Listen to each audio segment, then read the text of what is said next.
I believe we're live. So, hello and welcome to Flashback Forum, episode 1, where we're going to be sort of going through old speeches or whatever, old stuff, and giving our thoughts on it. I'm joined today by Project Razzmatazz, Lee Chick, and Distributist Britain. So, you guys want to introduce yourselves real quick? I'm Lee. You might have seen me from some of Raz's streams, because I've been on them as a guest. I mostly just do music, but I also kind of orbit the budding political sphere, British, alternative right wing sphere. I don't know. You come up with a snazzier name will pop up at some point, but yeah, I just um, I just make music and stuff and kind of listen to what the other people are saying. So yeah. Awesome. I I know Raz hates introductions, so I just hate women. fair enough. And Distributist Britain. Hello, my name is, I go by Distributors Britain, but my name is Tyler White, and I run the National Distributors Party in the United Kingdom. We currently have one councillor, we're a minor party, and yeah, that's sort of my qualifications. Yes, and it's a very good party. I'll just say that. Today we're going to be watching a 2009 speech from Jonathan Bowden given in Lancashire. Tyler will fill us in on the sort of background of Jonathan Bowden. So the political history of Jonathan Bowden is where I should start because his origin is actually quite unknown. Um, Originally, he started in the Tory party uh, in the sort of early 90s or late 90s, I don't quite remember. He joined the Monday Club, where he allegedly interacted with people like Michael Gove, and he disagreed with them on immigration and that sort of thing. Uh, he did leave the Tory party because he, this isn't a direct quote, he thought it wasn't fascist enough. So he joined the BNP in 2004, I think. It's early 2000s, um, when Nick Griffin has sort of just taken over the party. He quickly became an orator in the party, talking mainly about historical figures and also sort of energy and spirituality and politics, sort of more metaphysically than actual sort of um, tangible goals. It's all about we need power, we need energy, we need to be cooler than the other people. We need to be more radical. That sort of thing. That's the sort of Jonathan Bowden playbook. Um, and he was in the BNP until sort of 2010 when it started to fall apart. Nick Griffin made up lies about him towards the end of Jonathan's life. He was what Nick Griffin did was there was a paedophile called Jonathan Bowden from Berkshire, where Jonathan Bowden was living at the time, but it wasn't the same person. And Nick Griffin pretty much removed Jonathan from the BNP over those allegations, which weren't true at all. This caused Jonathan to have a mental breakdown. At the time, he lived in a caravan in Berkshire.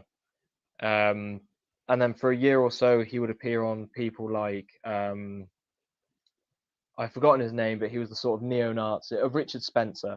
That's it. He would appear on the Richard Spencer show The American Richard towards the end Spencer? of his life. Say that again, sorry.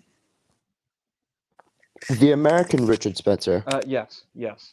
So that's sort of where Okay. Bowden shows his more fascist tendencies and National Socialist tendencies is in dialogues with Richard Spencer.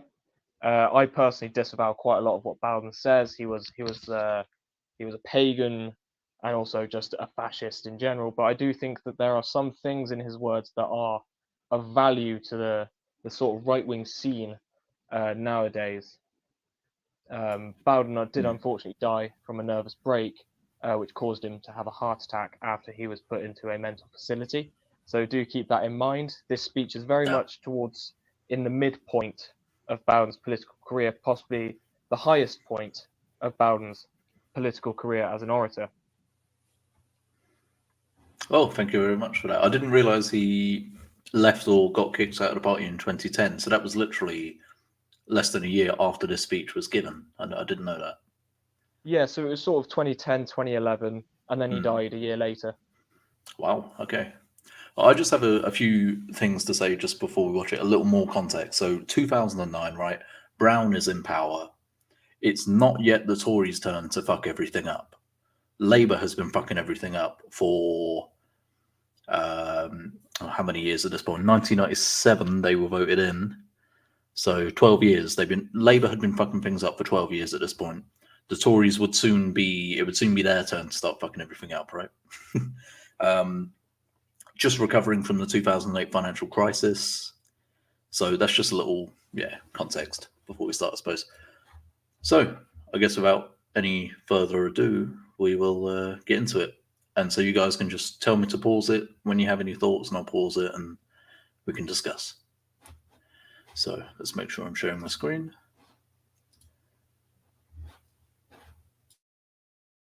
Looks good to me. It gives me great pleasure now to introduce one of the best speakers on the nationalist circuit. Put your hands together for Mr. Jonathan Bowden.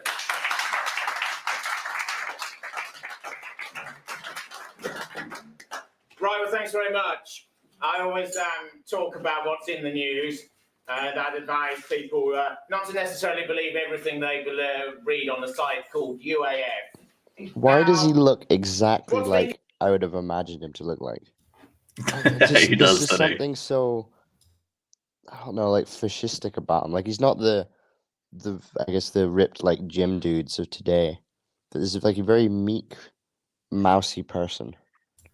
Very Yeah, weak. but he's got that like very sort of intellectual look as well, though. At the same yeah. time, yeah, A nerd. a little bit. So Well, he looks like a university professor. Yeah. See, Lee Chick, while you were working out in the gym, this man was working out in the library. Okay. Well, actually, I haven't been to the gym. I haven't been to the library. I was actually in your mom's house, and oh my god, those curtains! They look like straight out of his grand's house. Like, where was this held? Does it have any information about where? It looks like this was in a I assume pub, it's a pub. or Yeah, yeah. yeah. Looks like a pub to me. Ah. So fair enough. Fair, makes sense. Going on in the world since I was up this way last? Well, Trevor Phillips has announced that he wants to change the constitution of this political party. Now, for those who don't know, Mr. Phillips is head of the Human Rights Commission, the Human Rights and Equality Commission, which is the successor body to the Commission for Racial Equality, or what in the late 1960s was the Race Relations Board. It's also merged with all sorts of other alleged oppressions in relation to gender, in relation to age to a degree, although that's been enforced by the European Union, in relation to homosexuality, in relation to transsexuality, or persons of transgender non-specificity. It's concerned with... I find it very interesting that, this is back in 2009, and he's just mentioned there's a sort of coalition of grievances that have sort of come together to work together. And he didn't say non-binary there, but he sort of alluded to it. And I just think that's crazy that in 2009, That was actually a thing. I mean, it definitely was a thing, but I mean, you see what it's grown into. I was 13 back in 2009, and obviously I wasn't into politics then, but I didn't hear about any of this stuff at all, ever. Yes, completely different world, man. Yep. Yeah, like I was gonna make a point. Fuck, I've forgotten. I might pop back later. Okay. Do we know if he's gay? It's concerned with... Sorry. 100%. So Is he, like, Jonathan gay? Bowden was, to my knowledge, celibate throughout his whole life. I don't think there's one recorded instance that I know of where he interacted with a female. As a choice or like involuntary? I'm not sure, to be honest. I'm not sure. To be fair, he I'm looks starting to like him now. I always do find it annoying when sort of leftists will do that thing of like psychologizing oh, the reason you're weird is because you don't get girls, bro. Like incel, you know what I mean? But he does look like the kind of guy who doesn't get girls, and maybe some of his views do sort of stem from that. Who knows? Well, pagan. I don't know. I feel like more of it stems from. Actually, I don't know. I was going to make a point, but that doesn't make any sense. I'm just going to shut up and let the stream go on. Okay, so rewind a tiny bit.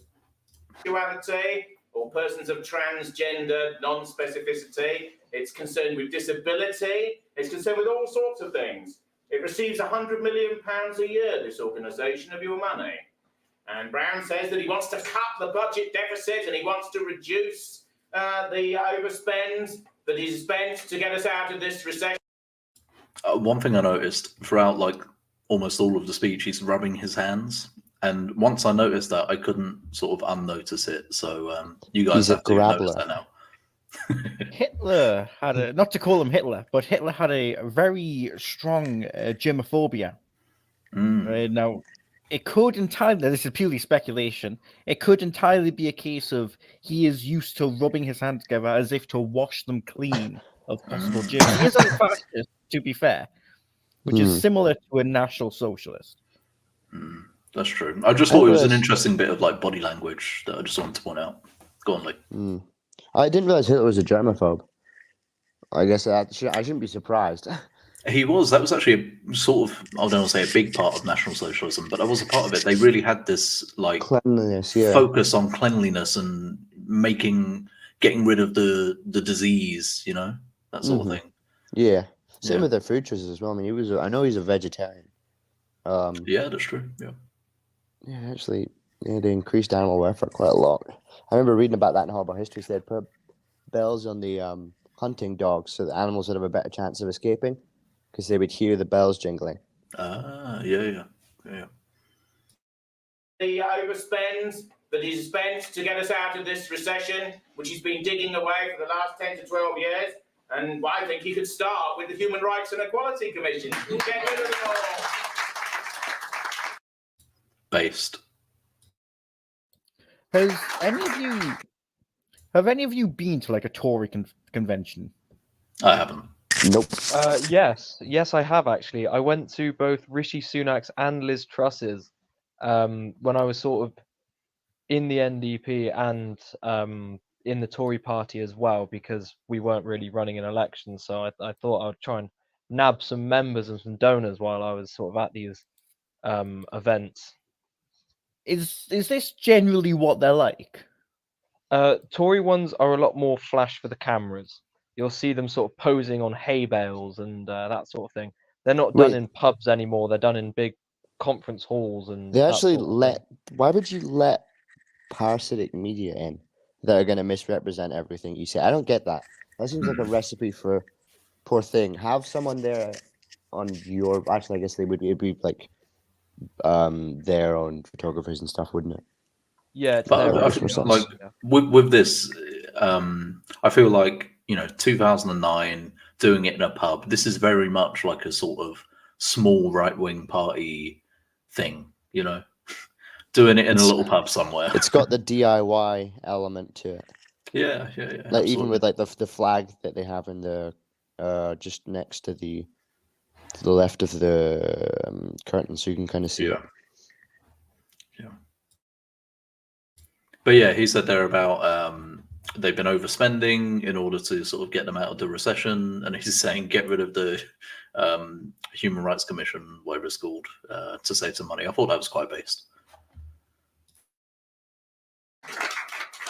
Starting with Mr. Phillips. Now, Mr. Phillips says he's not an extremist, but in his office, at his bureau in the middle of London, he's got a portrait of Karl Marx on his wall. So what is he saying by that? He's saying that he's in favour of militant equality. He's in favour of militant egalitarianism. But there are certain groups that he doesn't like. He doesn't like people who vote for this party. He doesn't like white working class people, particularly in the north of England. But elsewhere will do. He doesn't care for anyone, irrespective of social background, who votes to the right of UKIP. He regards one of his jobs as preventing this party. I also thought that was quite funny. He's talking about this Trevor Phillips, and he says he doesn't like anyone who votes to the right of UKIP. like how much it's changed. You can hardly even vote to the right of Labour without being called a Nazi these days. Didn't even realize What UKIP is- was around at that point. I thought it only came sort of like 2014, 2015.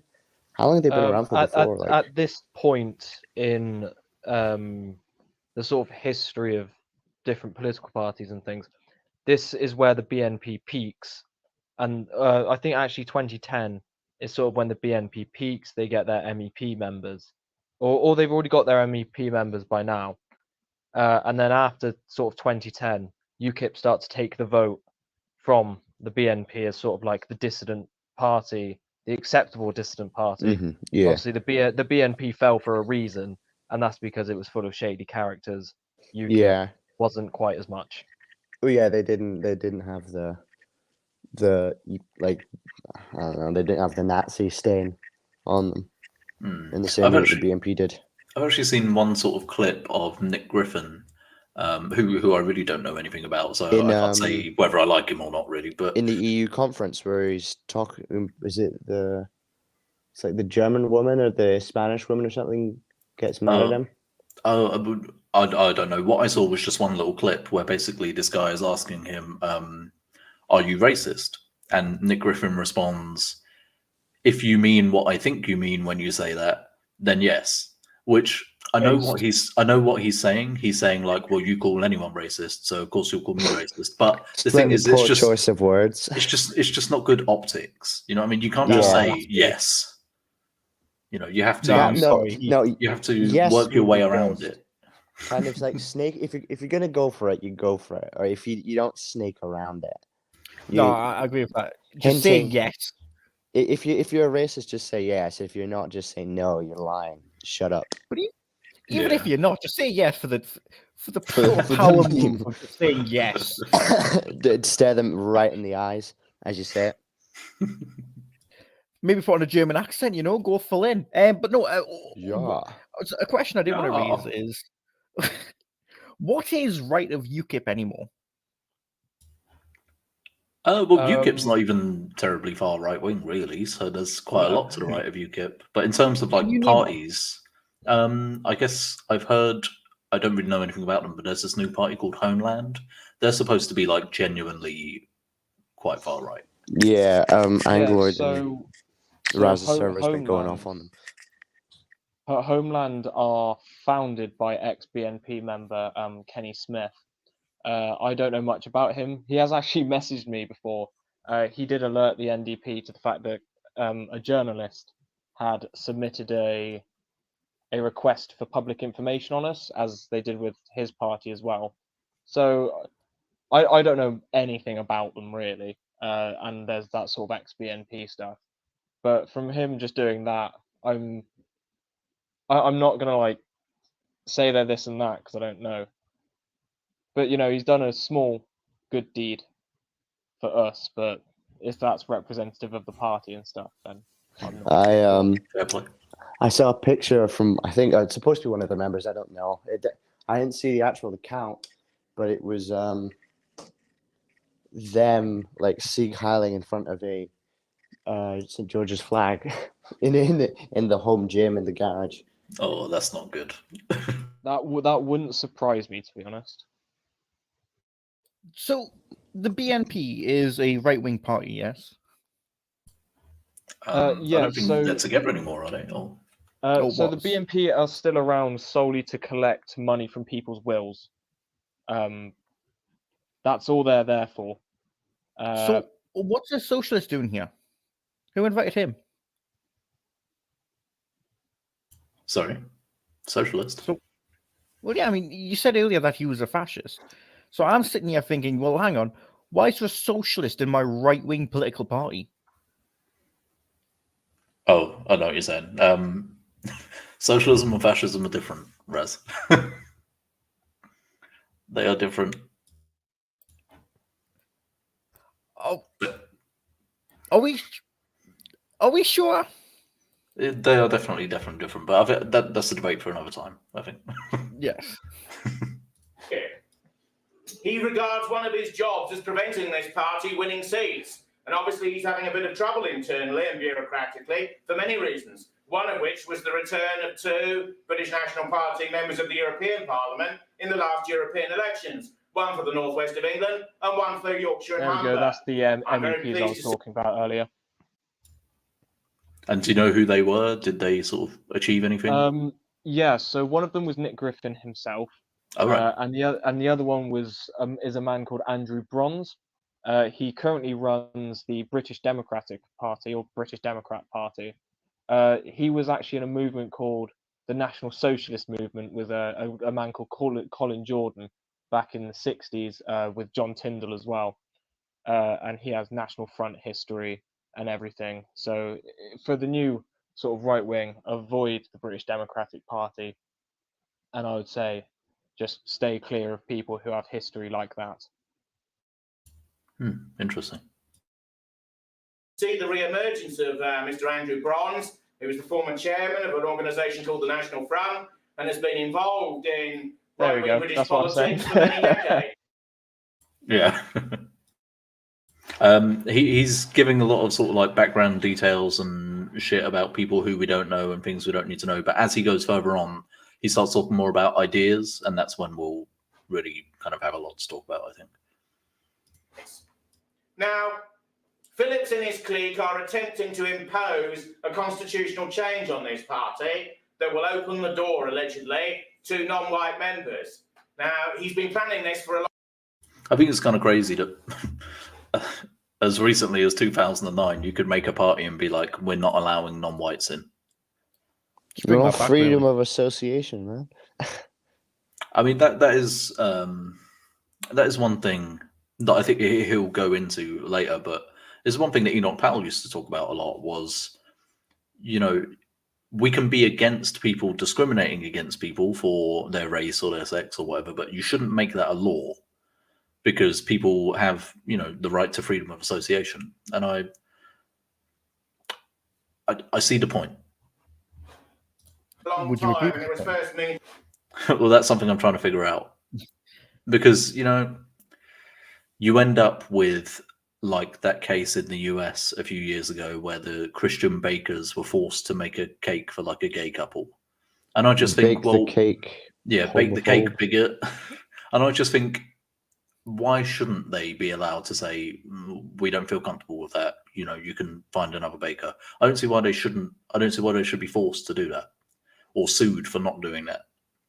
So, well, what's sort of the opposition to just state that position then? To sort of say, no, you have a right to deny someone service based on any factor you want. What sort of stops you from just making that position? well, I guess this non-discrimination, I guess. Yeah, like, oh, that person's behalf. You're not allowed to do that. That's nasty. I think they got done on it's some kind of civil rights era law because obviously, like in the South and stuff, blacks wouldn't be allowed to go into restaurants and things, so they had to actually force business owners to let them, or to force them to let those people in an unnatural manner. Well, not unnatural, but like a synthetic manner. Yeah.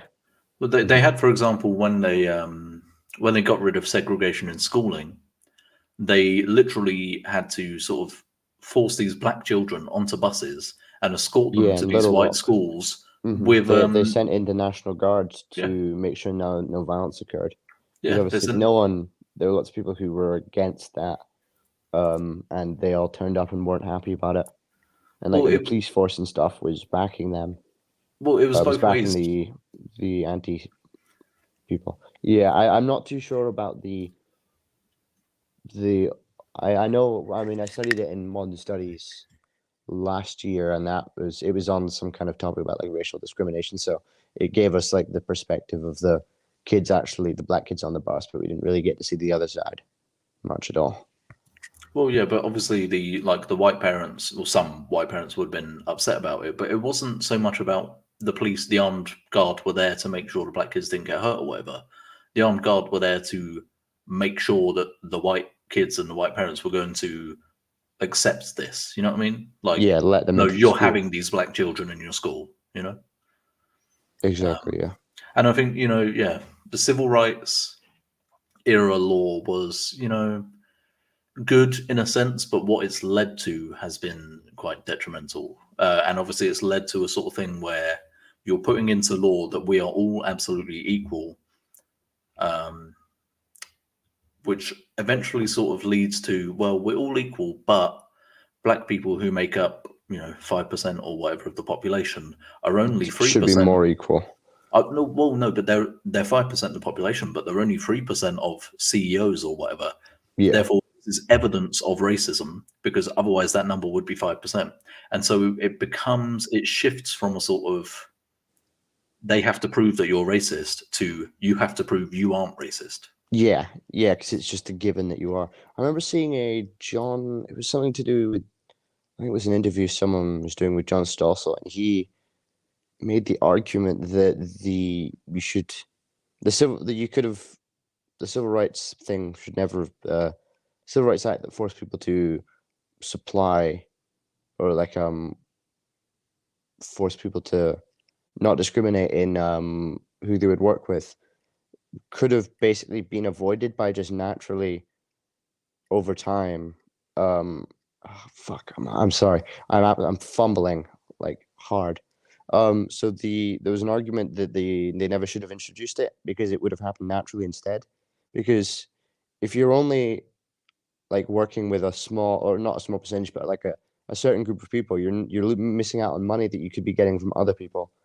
So they would have eventually come to realize, oh, if we want to have success and actually make some money, we're going to just start working with blacks. And so the discrimination would have eventually just faded away by itself without a need for some kind of top-down managerial structure or a bunch of laws.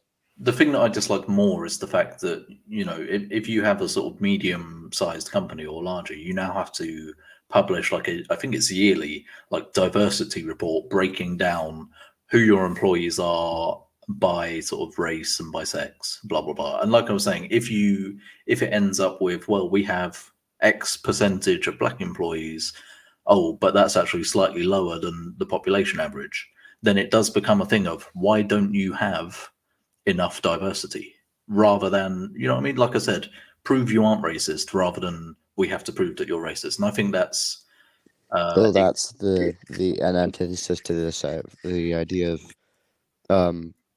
innocent until proven guilty. It's just the opposite. You're guilty until you're proven innocent. Yeah, and it simultaneously takes away freedom of association. And I think, it's one of those things. Imagine, say you had a job that you were advertising, and you get loads of people come in for interviews, and it just so happens that none of the black people who come to the interview are up for the job. Like, nothing against them, they individually aren't up for the job.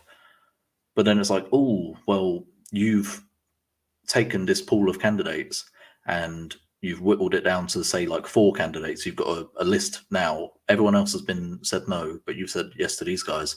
These guys are all white. Why is that? It doesn't take into account just like the actual reality that sometimes these things happen. You are white, bro. You're not hiring enough black people. Yeah. But anyway. The better part of 4 to 5 years ago, Phillips himself is under a great deal of pressure because half of his executive board inside his bureaucratic group have resigned.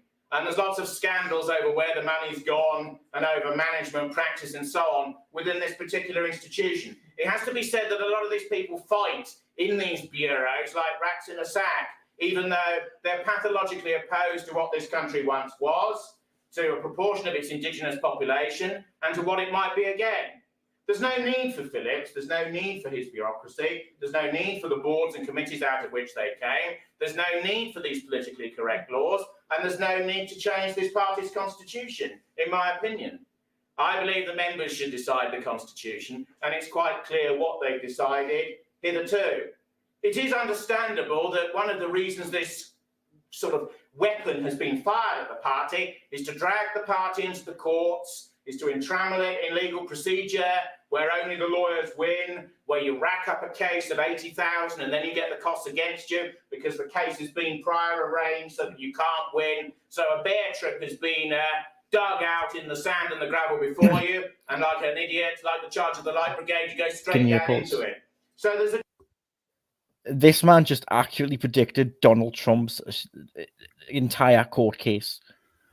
That is a good point. Actually, one thing that is a very good point. But one thing when I heard this part was I was thinking he makes a very, very good point here. If you have a right wing party or sort of organization in general, he'll say it in a minute. You basically have to factor into your accounting the fact that you're going to be taken to court. There are going to be legal challenges. People are going to be fighting against you, and you have to take that into account so that when it happens, it's not so scary.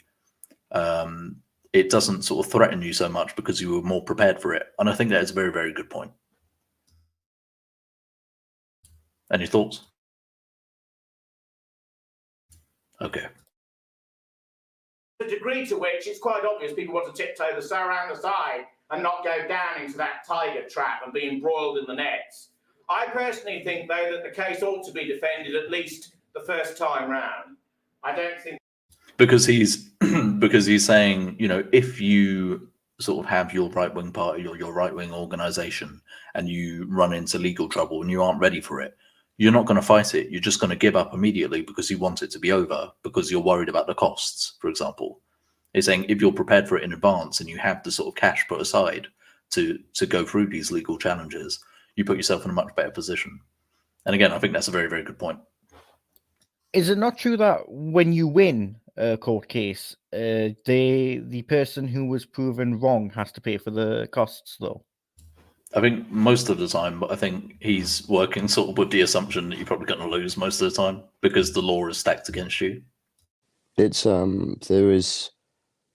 Oh, I remember I was watching a Little Caesars video a couple of days ago, and they were talking about a website over in the States. It was like anti-immigration that was being like constantly legally challenged by Letitia James in New York.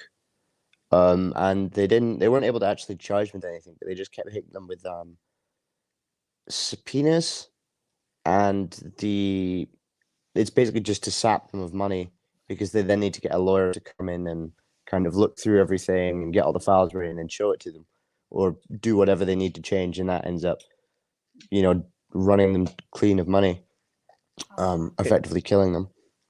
I can't remember the name of the website. To get information out of them because they Yeah, demand their, information to courts, and then weirdly enough, no one knows how this happened, leaks. but it just leaks. No one knows, but the second it gets in their I hands, just dropped it out of my pocket, bro. I was walking to work. So they just leaked a bunch of people's information, obviously, to then make those people unemployable. It's I think people often forget in politics, like the importance of power. Like when you're playing like proper politics, you have to be quite Machiavellian. So although I think it's awful that they would do that sort of thing, it's pretty smart. It's a war for hearts and minds, man. You gotta play. You're gonna lose if you play fair. Exactly. Yeah. Unfortunately. Yep. Just kill all the politicians and we should be fine. That was a joke. I think that the case ought to be defended at least the first time round. I don't think you can just wave your hand in the air and say we're totally against it, whoops, we surrender. I think you've got to actually do something, even if you're forced to do it. Partly because you're seen then to be acting under distraint, you're seen to be pushed into it, you're seen not to fire your pop gun in non-anger and then sulk in the corner. So I think even if a senior party official defends it, which would obviate barristers and solicitors' costs on the defence side, and even if you then go down to defeat, you budget for the nature of that defeat and spread it over a certain time. I think that would be better. Yeah, you see what he said there? He said, assume that you're going to lose, but if you sort of budget the cost of that loss over time, then it doesn't hit your organisation so hard. He does look a lot like Chris Chan. He sounds like him as well, especially with the amulet. I see what you mean. You're talking about. Personally, than just sort of dropping dead as soon as Phillips waves his bit of paper in the air.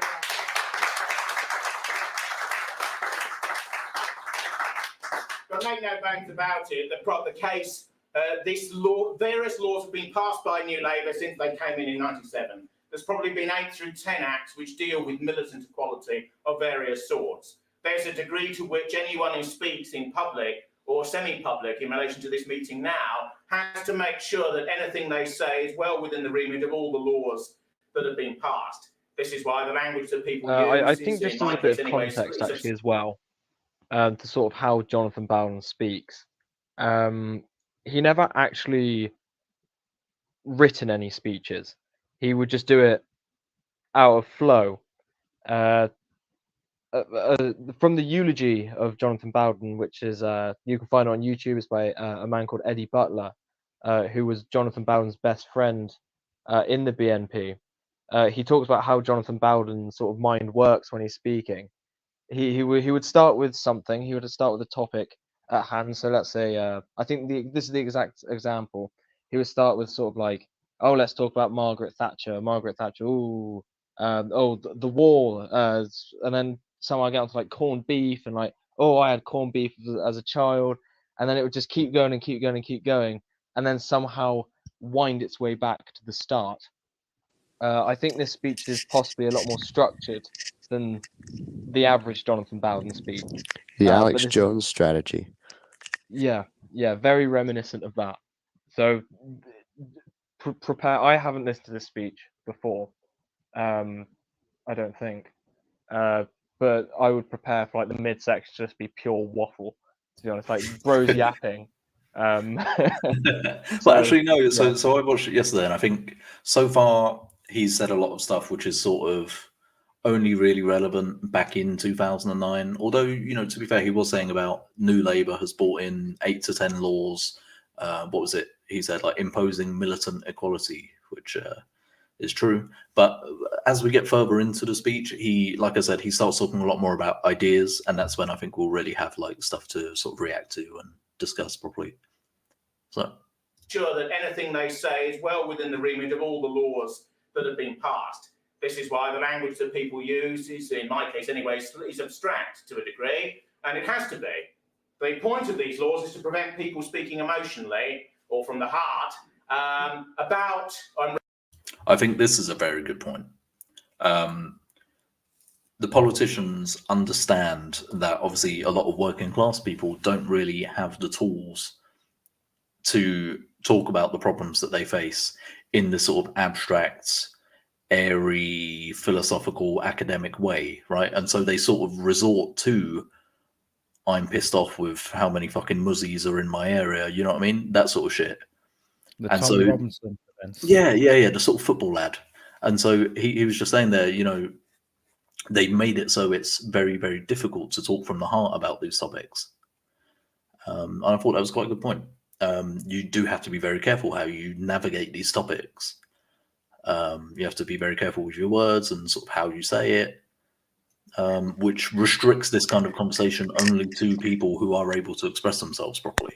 Yeah, you need to go in with a very, very specific set of phrases that you're going to use. Otherwise, you'll end up shooting yourself in the foot by getting blacklisted from everywhere for using the wrong string of words. Yeah. I mean, even today, one example you can look at is we always talk in euphemisms about things. Raz and I before were talking about urban youths, for example. The Merchants Guild. The Merchants Guild. You have to talk in these euphemisms because you can't just state anything clearly. So I thought that was quite interesting. And like I say, I feel like that may have been sort of deliberately done to lock out sort of working class and less educated people from these kind of conversations, because I think politicians know that the silent majority, the working class sort of silent majority of this country actually are very pissed off at what's been done to them. They just don't know how to express it. And so that's why you have terms like gammon that can just be used to brush them aside and not listen to what they have to say. They are rightful concerns. Look what they need to mimic but a fraction of my power. It's like the honky for British people or English people, I guess. Rather than in any philosophical or an abstract or an intellectual or in a semi-intellectual way. Freedom of speech to intellectuals who have liberal opinions has been allowed. The point of these laws is to prevent particularly, but not exclusively, Indigenous working class people from saying the truth as they see it about the way in which the country's changed around them in the last 40 to 50 years. This is why these laws have been introduced, the laws that created the Race Relations Board, the laws that portended the creation of the Commission for Racial Equality and its attendant Commission for Sexual Equality, and this new hyper ministry led by Phillips. In the old days, white elitist liberals used to lead these organisations. Lords and liberal peers, usually executive members of the Liberal Party, as it then was. Now, after Ouseley, we have Phillips, and Phillips is under pressure because the British National Party has risen. Ouseley, who was, of course, chairman of this commission, or the CRE that preceded it before Phillips, criticises Phillips because the British National Party has won elections, as if his remit is actually to stop one particular political party in the country. Phillips's remit is to impose equality in relation to alleged oppression and or quote-unquote discrimination in all areas of the society. But one of his prime textual down-in-the-basement targets is to make sure that parties that stand for a different set of values, such as prior patriotism, don't get anywhere. Now, the key test whenever the Conservatives win, and most media pundits think that Cameron will be leader in under a year, is whether they will sweep away all of this. And Margaret Thatcher and Michael Portillo in the late 1980s did actually have a few internal governmental policy papers about abolishing these quangos, which are anti-white and anti-British and anti-English and anti-Welsh and anti-Ulster-Irish and anti-post-Irish in Britain and anti-Scottish and anti-white proletarian and anti-bourgeois and anti-heterosexual and anti-disabled. You see, these are quite discriminatory bodies, even though they say that they're for love and justice and inclusion and tolerance, and they love everybody to death, and they dislike nobody at all. So this is what my prediction is for what the next Labour government will look like. Tony Blair did it, just adding quangos. I don't know whether you are familiar with what sort of quangos are. Yeah, Aussie non-governmental organisations, I believe. Yeah, it's basically an organisation put in by the current party to block the next party from doing things. That's sort of my view of it. Well, Tony Blair was very good at that. Yeah. Yeah. Like the Supreme Court. Yeah. And so what Starmer's Labour will do is sort of bring back the Energy Board or, those sort of extra governmental organisations which don't have elected positions to them that people can vote on, where they appoint someone, and then that person controls that part of policy despite not being directly elected to that position. And we're going to see a lot more of this going into the next probably 10, 15 years of Labour. Yeah, well, that's one question I think we should get onto is how long do we think they'll end up being in for? But this is the guy that he's been talking about. We should have really gone through this earlier. This is Trevor Phillips. He was the head of the Commission for Racial Equality, as put there by Tony Blair in 2003, and was then the chairman of its successor, the Equality and Human Rights Commission, from 2007 to 2012. So these are commissions which have been set up by the new Labour government to, as Bowden says, sort of to impose like militant equality, which was something that Blair was very good at. And he was very good at doing it sneakily as well by, as you say, Lee, like doing it from like an extra governmental position. So let's continue. Different way, and you cast the ideology that comes out of Phillips. Oh, I'm sorry, I just want to say, he said they're anti this, anti that, anti this, anti that. Yet they say that they're the people who love everybody. I think that's quite true, actually. Like, we love everyone, unless you think even slightly differently than how we think. No, it's just like it's always been. They just pretend, and that's it. They just lie. They're just liars. They're down to the bottom. They're the liars. They're subversives. They can't tell you the truth. So it's like the anti-fascist. If you're an anti-fascist, if you're against anti-fascism, then you're a fascist. It's a bunch of just subversive lies to make you look bad if you disapprove of them.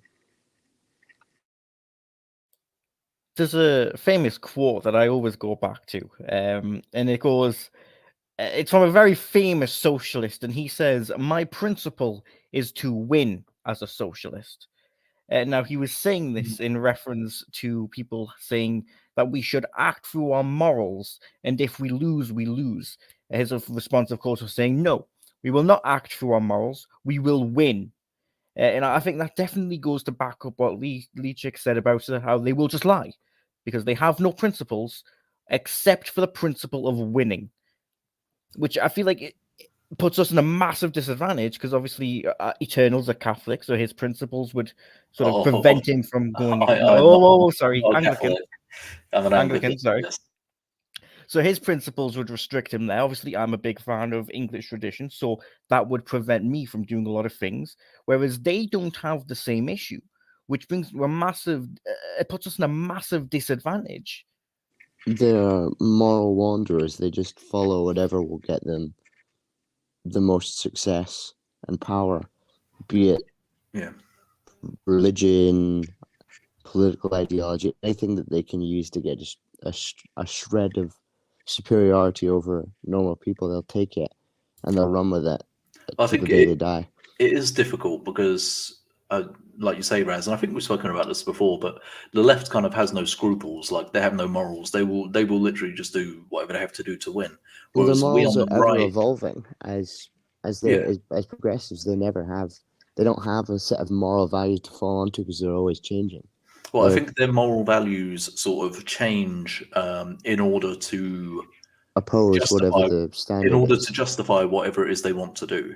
Yeah, I think. Their degeneracy. So I think the issue that we have as sort of conservatives or people on the right is, how do we sort of resolve that contradiction between our morals and what needs to be done?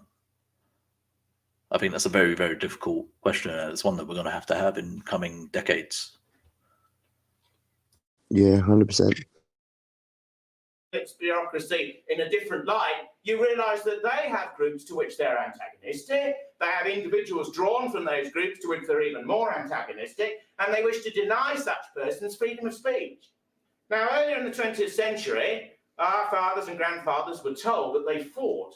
They fought against Germany, they fought against fascism, they fought against Imperial Germany in the First War between 1914 and 18. You may have seen some of the very elderly veterans who are basically dying now, 93, 89, 96, 109, 106, 104.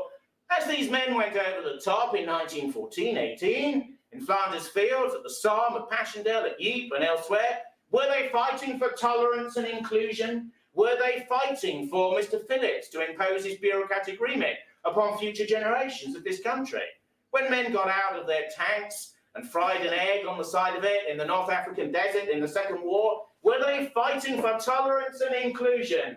Were they fighting for Mr. Phillips to impose laws upon them here in the north of England and elsewhere, to describe what they can say, even in private, even in a text message between friends, even in an office in the public or in the private sector? No, they weren't fighting for tolerance. That's a very telling point now, especially with all the hate crime legislation that does apply to private settings. So, like up here in Scotland, the new act that was passed through does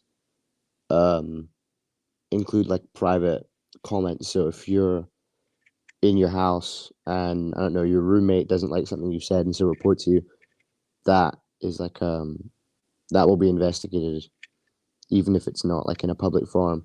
So the law that was used prior to this, the section 127, the one that Dankula was charged with, sharing a grossly offensive Can you be more comment. quiet?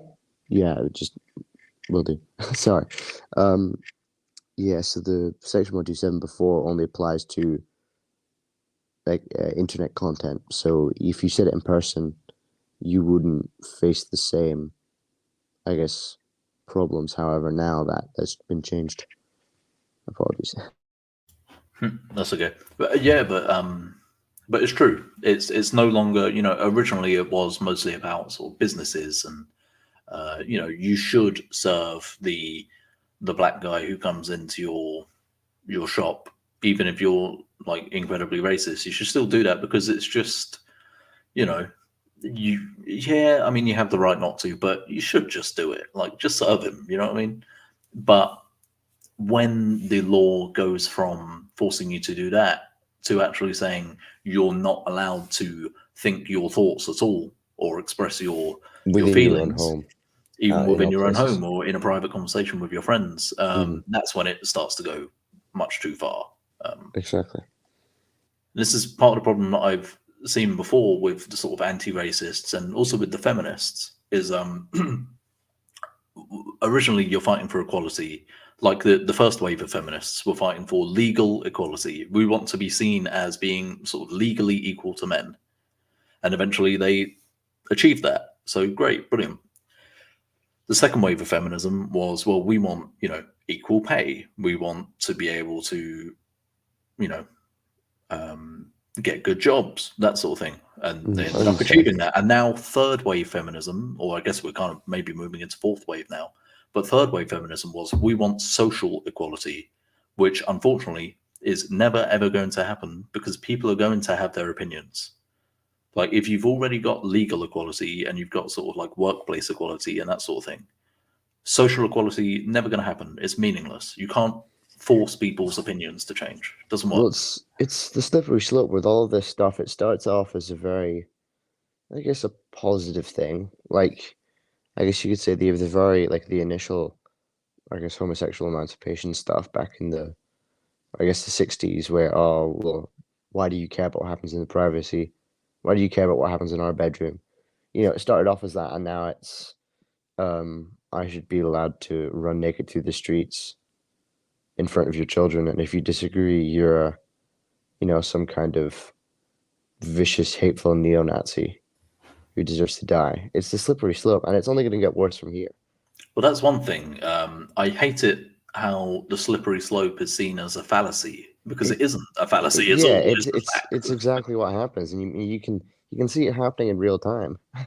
Yeah, Which is the funny thing. when you allow a determined minority to lead you down a certain road, you ensure that they're only going to drag you further down that road. Like the slippery slope is just a fact; it's not a fallacy at all. But I could go on a tangent about Ted Kaczynski right now and industrial society, but I'll withhold for the Ted Kaczynski episode that we'll probably do. oh, Tyler, I will definitely have to Ted get bros you are punching the air right now. I'll definitely have to get you on for that, Tyler, because I've been writing a lot about him lately. So, yeah. Yeah, I'll save all the leftism stuff for that episode, but it's very relevant. Well, we can get into it like a little bit now if you want. Sure. Well, the slippery slope as described by Ted Kaczynski is because industrial society puts you in a position where actual sort of goals they don't exist. Actual goals don't exist anymore. So sort of building a defense around your house, sort of sowing the seeds for you to eat come harvest, and that sort of those actual tangible goals that matter for survival, because they don't matter anymore. The goals that people with sort of the leftist mind, or even the political mind in general, sort of strive towards is they'll pick a cause. So let's say let's say it's Emily and Pankhurst going, we want votes for women. Okay, they get that, and then they don't have a goal anymore. So they pick up the flag, and they go, actually we want abortion and divorce, and then they get that, and then so forth and so forth. And it's because people aren't actually properly rooted in sort of in actual goals. I'm not explaining it very well because I haven't read it in quite a while, but that's the sort of general gist. Matt, I imagine you can explain it a lot better. I think you explained it quite well, but it's what he called the power process, right? You want to fulfill the power process, which is setting a goal for yourself, seeing yourself moving closer to that goal, and then attaining that goal. And this is a process which just repeats. But in industrial society, the power process is interrupted because we work shit jobs that don't mean anything. We don't know our neighbors, so who gives a shit about anything anyway? And so we end up with these surrogate activities, which is things that we do that make us feel like we're achieving something, even though we aren't really, like video games. Did you want to say something, Raz? Yeah, but I've completely forgot. Okay, fair enough. But yeah, more will be coming on Ted Kaczynski soon. I'm working on like at least a 3-part series on him. So that'd be cool. Looking forward. I've remembered. Is it kind of like they want purpose in their life, but then so they set off on a mission, but then once they meet that mission, they think themselves, right, well, hang on, I've kind of done what I wanted to do now. So then they have to pick up the banner again to find new purpose, and it eventually gets further and further into madness as they're desperately searching for purpose in their life. I think essentially, yeah. But he says, Yeah, this power process isn't anything pathological. It's just something that's in us. Where obviously back in the day before, sort of pre-civilizational, all of our goals would have been directly related to our survival. So he says it's something that's very deeply ingrained in our brains, like it's embedded in there real deep. But now we aren't fighting for survival anymore. All you have to do is go to work for 6 or 8 hours a day and you're fine. You have enough money to meet all of your basic needs, basically. So but you still have this process in your head, which if you don't fulfill it, you become depressed. And so you end up fulfilling it with things which aren't directly related to survival, which obviously in the current age, because of democracy and liberal democracy, always ends up being political, basically. Yeah. Every time you achieve a goal, as Tyler said, you achieve a goal and then you say, well, what's next then? And so it ends up just going further and further down the road. I heard him, I guess you could say, a more cynical take, is that there's so much money involved with that are, advocating for all of the progressive movements. And like whenever they succeed in that, so say all the very old like homosexual charities and stuff who are supporting gay marriage and stuff, once they got that, what purpose do they serve? They've achieved their goal, so they need to find something new to make them all their money, so they can continue raking in money, and then just more and more extreme ways of staying relevant, I guess. That's absolutely true, because it's the same thing as every time there is some sort of crisis, the government will give itself powers, but then when the crisis is finished, they never relinquish those powers. Yeah, This was I don't remember who it was. An But it inch was to take a mile. Yeah, I don't remember who it was. Was somebody was criticizing Marxism and saying, why would eventually after socialism has been achieved, eventually the state is supposed to wither away and then we'll have perfect communism. This guy was saying, and he was a Marxist, he was saying, if we have this perfect state which is meeting everyone's needs, why would we want it to wither away if it's working? It's a similar sort of thing, really, like with these charities or with the government giving itself certain powers. You've achieved your goals. Why would you now abolish yourselves? Why would you continue pushing? Why would you stop? Yeah. Mm-hmm. If it's like an ever progressing spectrum, like like a fucking civilization's, like a fucking sorry, That's like okay. a development tree or something. It always gets further and further. Oh, we're only 3 level ups away from developing laser guns. We just need to press a little bit further. Yeah. Sunk cost fallacy. I mean, it would only be the sunk cost fallacy if you've been losing, right? But these, in the examples we've been saying, it's like they win, they achieve what they want. And it's like, well, let's keep pushing then, I guess. Even in an office in the public or in the private sector? No, they weren't fighting for tolerance and inclusion. They were fighting for glory. They were fighting. I think this is like this whole part where he's talking about the veterans is very important. He's totally right. They were not fighting for any of this. They were not fighting for multiculturalism. They weren't fighting for 750,000 net migration per year. They weren't fighting for, trannies in men's jails. In women's jails. They weren't fighting for diversity and equity and inclusion and all that shit. Yeah, and they're disgusted by what they they ended up defending. Yeah. And you see all the videos of stuff of there's one of the veteran in the States. I think he starts. There's like people harass. There's like some like libtards harassing him or something, and it's just like you kind of see the reaction on his face, and I think like sort of realizing maybe he made a mistake because everything he's fought for is just kind of withered away, and there's nothing we can do about it now. It's gone. No. Well, I wouldn't say it was a mistake. Well, yeah, you know what I mean. Why would I fight if this is what everything ended up being? Well, you can very well make the argument that he did in fact lose that fight. Yeah. All right, good point. Yeah. Maybe. For this country. They were fighting for England and Britain. They were fighting for what their old rulers had told them about what the future would be like if they lost. They were fighting for a degree of racial and ethnic pride that was unstated because the whole English conspectus was you didn't really go on about that because it was accepted as a norm to begin with, and therefore you didn't need to illustrate it too much. I think that's quite a good point. The sort of like ethnic particularity of like being proud to be English or British, I suppose. It wasn't something that we ever had to go on about too much like the Germans did, because it was just normal. We just thought of ourselves as different from other people, and we were just like, yeah, well, maybe we aren't better than them, but we're better like in our opinion. You know what I mean? Like, I prefer this to that. Because it was a given before you even started. They were fighting for the flags that were behind them. Oh, cut off. And many more maimed and injured. Yes, that was part one. It's part two. Okay. I might have to skedaddle because it's quite late and I'm keeping my roommate up. So, yeah.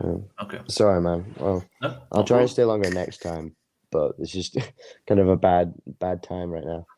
That's okay. It's been great having you, and good night. Thanks, man. Yep. See you guys. See ya. Sure. Is Tyler still here? I haven't heard him for a long time. I am still here, yeah. Okay. I'm just sort of listening. Wonderful. Okay, let's continue. And many more maimed and injured on top of that core 800,000. And that's just in the First War. What did they die for? Did they die for a multicultural Britain? Did they die for a multi-ethnic Britain? Did they die for a politically correct Britain? Did they die for 200,000 abortions a year? Did they die for the absence of the death penalty? Did they die for liberal left censorship that denies the rights even of a private conversation up to a certain perspective? Did they die for the right of men to marry each other and adopt children? Did they die for all of these things? Or did they actually fight for something different? I hazard the guess that they actually fought for a society this that we is had a proportion. quite an interesting subject, personally. This sort of like, what did they die for? A lot of people call it the post-war consensus that everything is sort of on a track to be progressive, and everyone signed up that society would get more progressive over time, which isn't true by all of the opposition to all of the progressive movements in the 20th century. Because it's just not, the post-war consensus isn't true. In 1939, September 1939, the government of Britain didn't declare war on Germany because it was persecuting Jews, because it was putting down people in different countries. They didn't go to war because of that. They went to war because Poland and Danzig and everything had been impeded on, and they basically had to go to war to save face at that point, which obviously resulted in the phony war when neither side actually really wanted to fight each other. So when he's talking about what did these people die for, essentially what they died for was the independence of Poland. However, at the end of the war, Poland wasn't independent, and this goes into a conversation about how Britain lost the war in reality. Peter Hitchens talks about it quite well in the phony victory. That's the sort of bit I just wanted to touch on, because he's framing it in a very like nationalistic way, which I think is more common. I think he's talking more about the First World War in this extract, sort of the men going over the top to mechanize death, essentially, because of one little infraction over Belgium and that sort of thing. And that's what the people of the First World War died for, really, was the sovereignty of Belgium, or at least that's what it is in the case of Britain. Wars aren't fought really over ideology and that sort of thing, like we're seeing with like Iran and Israel. It's not over which ideology is better, sort of Islamism or Zionism. It's being fought simply over territory.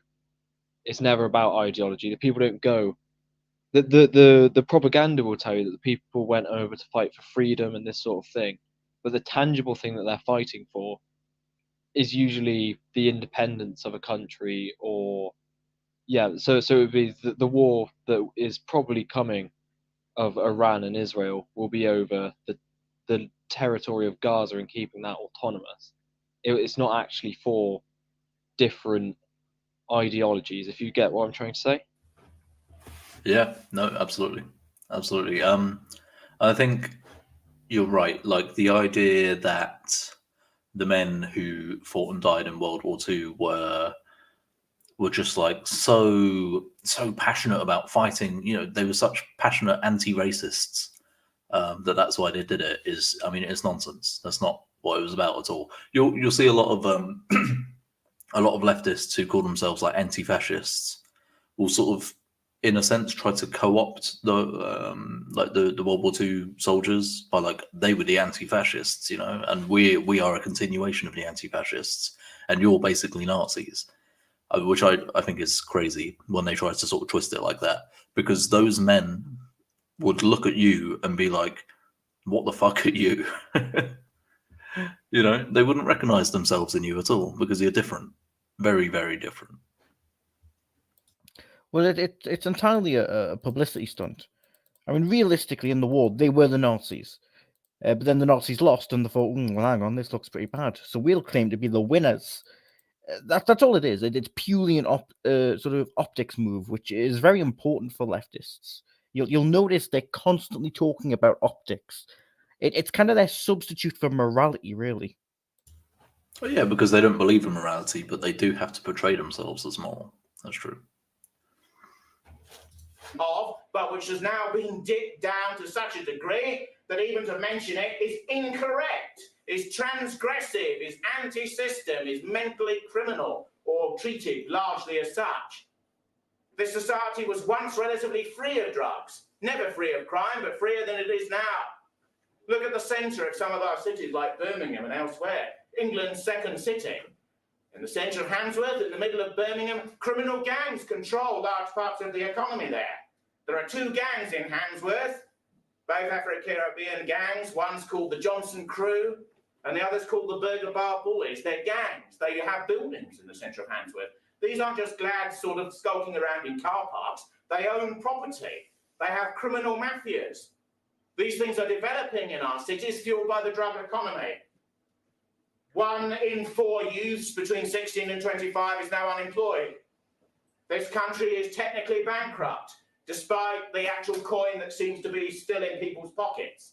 Unemployment is 2.5 million, but will rise to 3 million by the turn of the year, beginning of the next. If you added all the people who are claiming, all the people who don't want to work, all the people who are on the sick, all the people who've been miscalculated as to whether they're unemployed or not, don't forget Thatcher changed how you calculate unemployment 17 times between... So talking about this sort of stuff, how the average English town or city's changed. I noticed this when the closest city to me is Gloucester, and I went in there on Monday.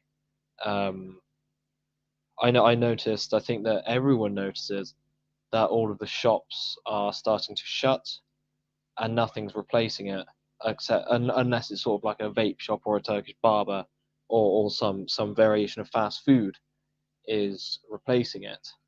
And I think in 2009, this is obviously just after the financial crash. So that's probably what you're seeing as well when Jonathan's speaking, is you're seeing the shops starting to shut, the houses are being abandoned, and that sort of thing. And towns and cities have been declining for probably since 2008, really, and nothing's being done to actually curb it. It's all just being either demolished and turned into new build houses or flats and that sort of thing, or it's just laid empty because there's no demand. 79 because and 90, a major because the Hello? country is essentially quite poor. Higher. Hello? Oh, I can hear you now. Okay, wonderful. Okay. And the last thing that you just said, sort of about the job centre and the, obviously again this is 2008, so unemployment is quite high. The way the job centre works nowadays is if you do 15 hours of work a week, you get paid more. So one of the weird things that is happening is people are going from a 40-hour work week to a 15-hour work week and getting paid the same because they can do 15 hours and top it up with benefits. Just some things. The whole system is built around sort of preventing people from doing actually really hard work and doing hard work. I myself, I'm a wildlife conservationist, so I do a lot of fencing and stuff. So it's not coming from a side of art. I just sit on my arse all day.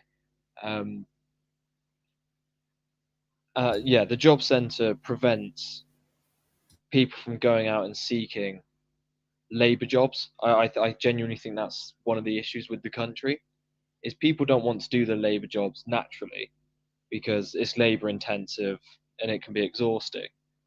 And when the option is there between doing an exhausting job in sort of manufacturing, a productive job, or sitting around and being on benefits, people will usually choose the benefits option. Whereas if they're healthy and able to work, the job centre should really just assign them to a manufacturing plant so that they can be productive again.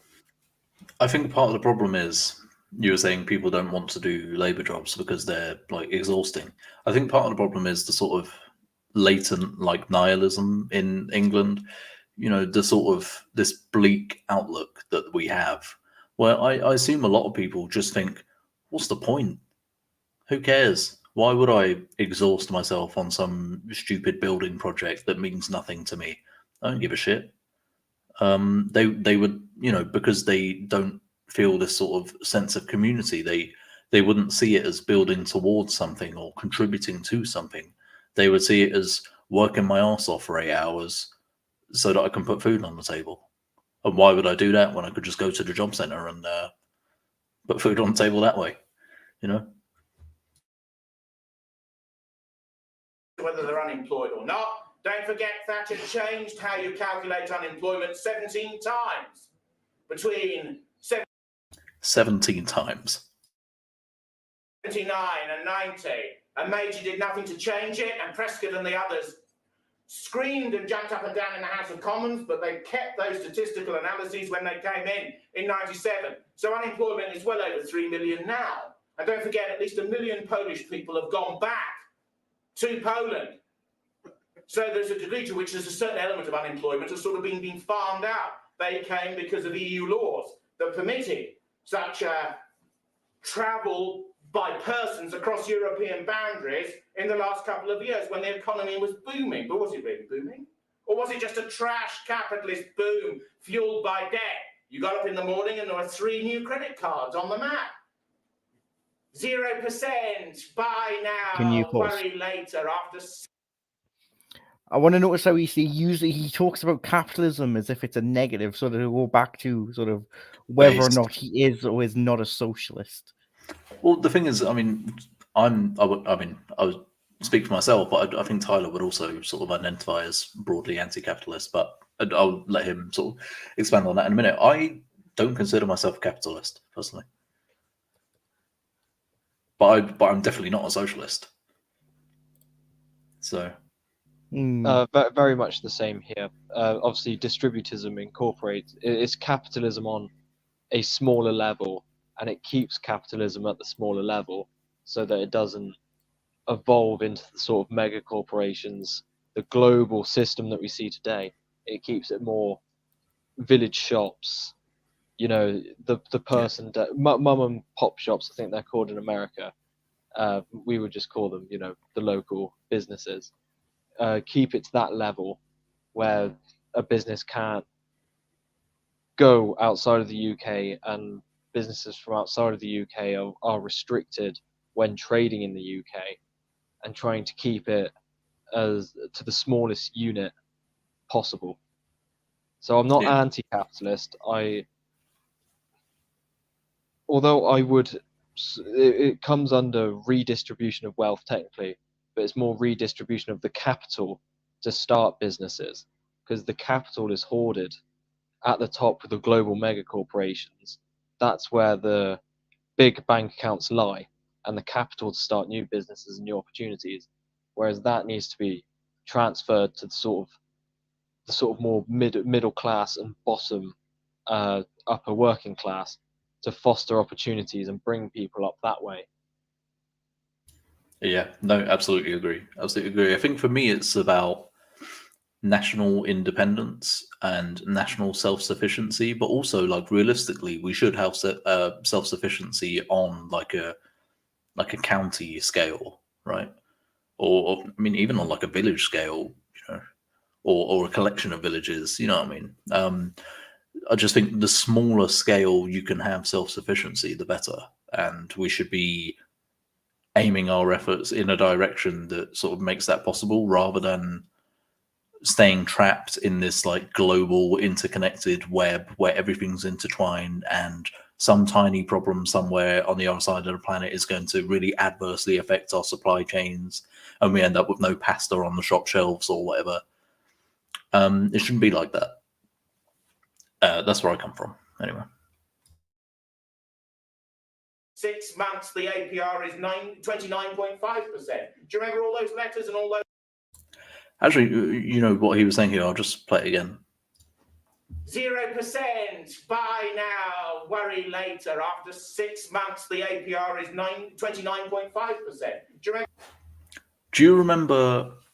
It was a massive thing a good few years ago now about like payday loans. Yeah, you still joke with your mates if you go to the cinema and they go like, oh, get a pick and mix or whatever, or a bag of sweets, and you go, oh, you're going to need to get a Wonga loan for that.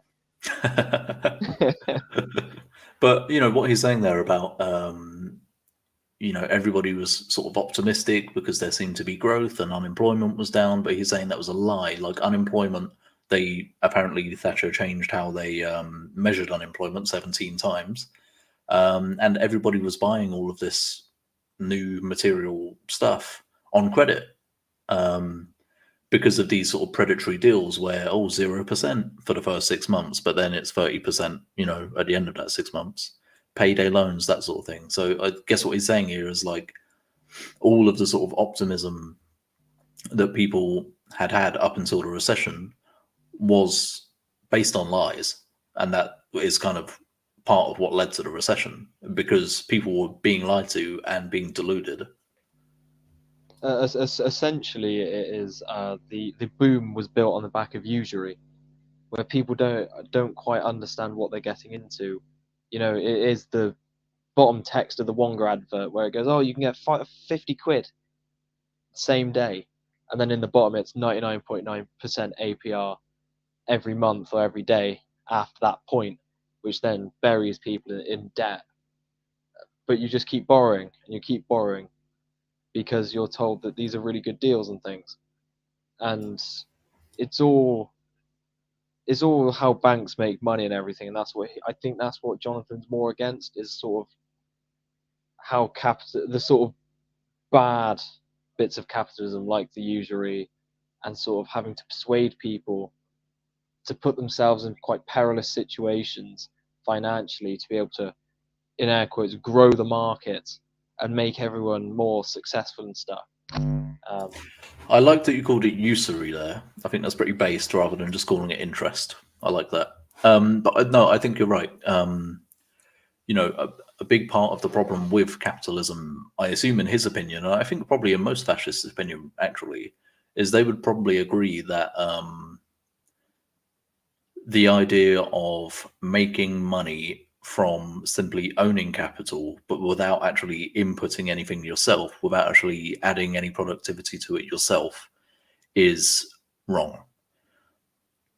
Now, I don't really know enough about sort of fascist ideology to say that definitely, but I assume that's something they would probably agree with. So I guess that's, yeah, part of his point. All those letters and all those cards, everyone in this room is 55 grand in debt. That's after the bailout and in relation to the actual corporate debt. Add up the Waitrose and the Debenham and the Co-op and the Tesco and the store cards and the debt that has been put in to save the banks, all of which crashed around a year ago, and we're all in debt to this degree. Now, Brown was lying recently when he said that the Tories will only cut and they will invest prior to a form of non-cut. Labour will cut 10% of all budgets after the election if they win, and they're not going to win. And the Tories will cut it deeper and harsher. But I think that these depressive times economically enable you to look at a wider and a broader picture. There's all sorts of things that could be cut in this society, aren't there? Yeah. The special hospitals. What do you think about that? Is it more possible to sort of reflect and look at different ways of doing things when things are going badly? Because I feel like that's true.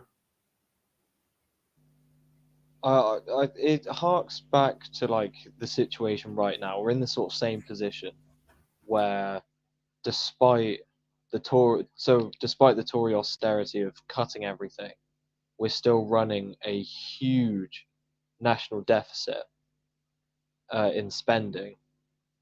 And I think it's getting to the point now where we have to sort of accept that our economy has been failing since 2008.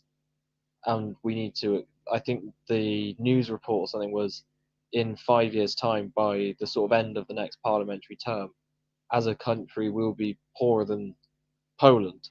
So we need to start reeling back on the services that we've provided, which are not beneficial. I mean, I think a big part of it can simply just be laid at the feet of mass immigration. They will keep flooding the country with immigrants because it makes the GDP go up, but it makes the GDP per capita go down. So who cares if the pie is getting bigger when everybody's individual slice of it isn't increasing at the same rate? Who cares? I think that's why, you know, so many people are pissed off about the immigration question, is because it's so tangibly having a bad effect for working class people. But as we said earlier, they don't really have the means to sort of talk about it without having their rightful annoyance just being brushed aside and just being called gammons.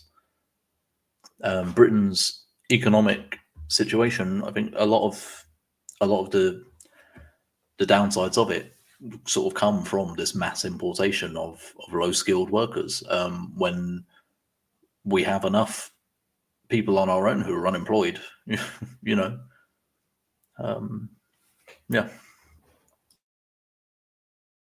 Cost $1 billion a year for large numbers of psychopaths and those who are the equivalent of the murderers of Baby P. Hang them and close these institutions.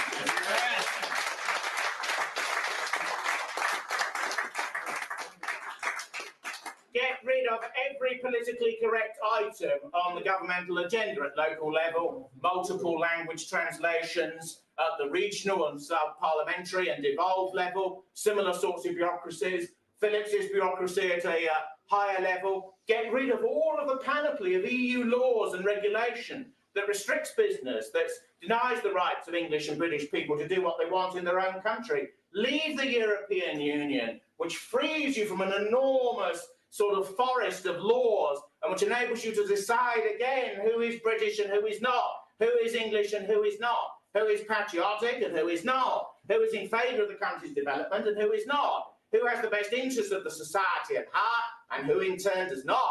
Because the people who do not have the interests of this country at heart are running the BBC, are running the Labour government, are running the Commission for Human Equality. Some of them are running the NHS, some of them are running the Bank of England. Fewer of them are in our armed forces, which is why our armed forces are always on the other side of the world, always fighting other people's wars at the behest of the United States.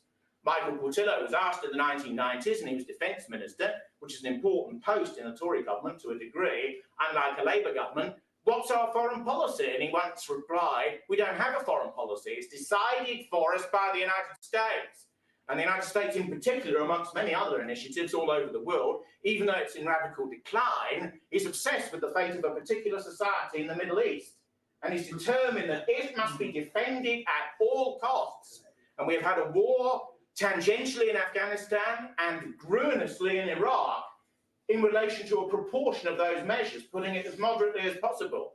And there are many who would like to attack Iran as a third option, as World Obviously, War this is what is happening now with Israel. With the UK and the US are the two main people sort of backing Israel. You know, it was last week when all the drones went over and the RAF helped to intercept them on the behest of Israel, and we were doing it because that's what America's doing. You know, America's this great ally that we've always had, which is completely untrue. The special relationship is nonsense. The special relationship. We need to get rid of that to actually function independently on the international stage, because we don't, like he's saying here, he's sort of hit the nail on the head that we don't really have a foreign policy. We just follow what other countries do. We do what we're told. And if we had a pro-British foreign policy, it would simply be stay out of it. It's not our problem. Well, I think the sort of overarching point that he's making here is that, yeah, we don't make any of our own decisions. We let other people tell us what to do. Like, because he was talking about the EU before he started talking about the US. Obviously, we've sort of nominally left that now, although the Tories fucked it up because they never wanted to do it in the first place. So it hasn't been done properly. But I think the overarching point he's making there is about sovereignty. We aren't making our own decisions. We aren't. And because we aren't making our own decisions, we aren't making decisions which are in our own best interests. Because we aren't making any decisions, we're doing what we're told by the US and by the EU.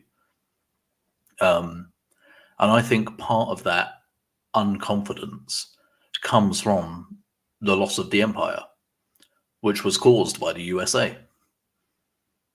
There are a lot of like links here. I don't know why we allow ourselves to be the United States bitch when they don't even like us. It angers me. It really, really angers me. I think the less we have to do with the US, the better. And the less we have to do with the EU, the better. People call it. And we will be dragged into these disputes and into these wars on the tail end of American power. I don't need to tell you that America has changed a great deal. Since 1968-69, 70 million persons of colour have entered the United States. That's an insane number. 70 million. The election of Barack Obama isn't a strange fluke. He is representative of most American cities and what they have become. America is teetering on the bridge of not the second world, but the third world. When Obama became president, the CIA gave him a report. That report said that America will be in the third world by the end of this century, that China and India will be more important by 2050, and that there will be a nuclear war in the Middle East in the next 25 years on present trends. The CIA gets many things wrong and did not predict 9/11. But they did predict the war between Georgia and Russia a year ago, so they get the odd one right. If you throw enough darts at the board, you occasionally get a 180.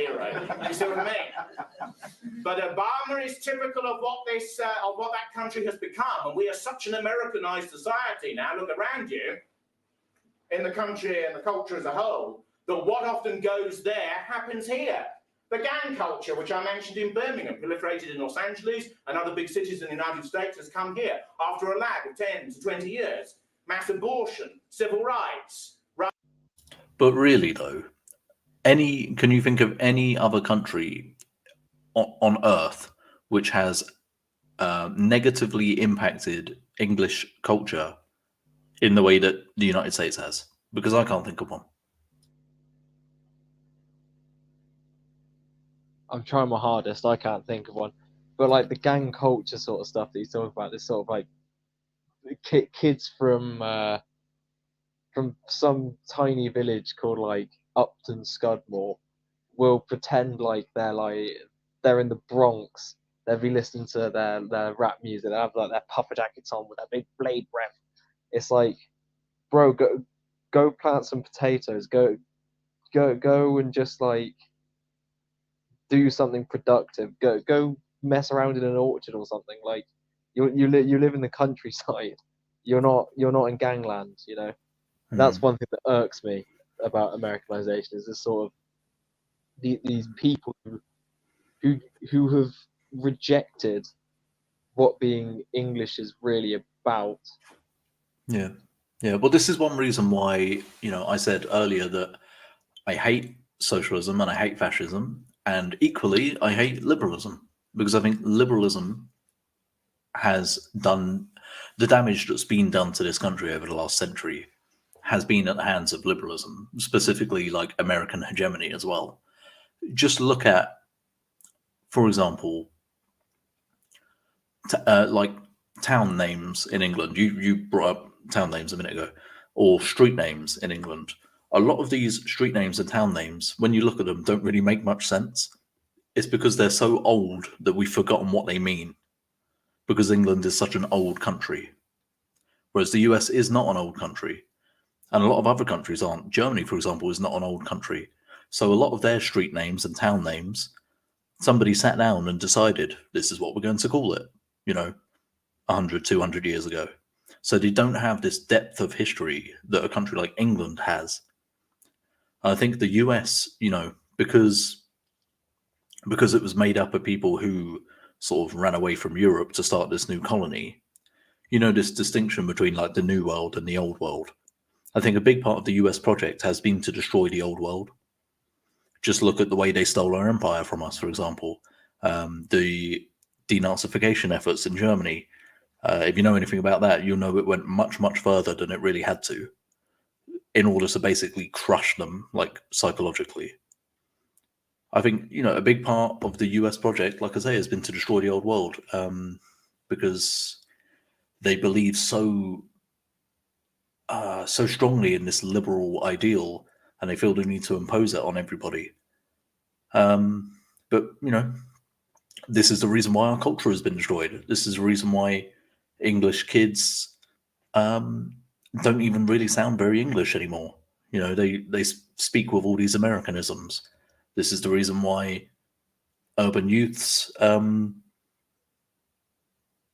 listen to their drill rap music and run around with their jackets. Like you were saying, Tyler, where is England when you look at these examples? Like, is this England?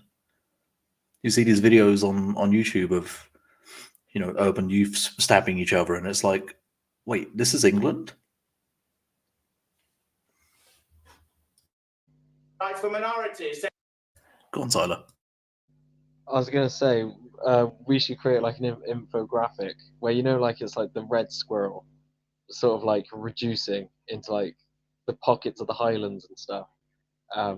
We should do it as like, where is English culture, and it's just like slowly reducing around as like towns and cities become more Americanized and change demographics and things. I think that could be a pretty good sort of infographic to show. I've just sort of had that idea that the native red squirrels are being overrun by the foreign grey squirrels. foreign grey squirrel Americanized culture. Yeah, It's taking but away my people.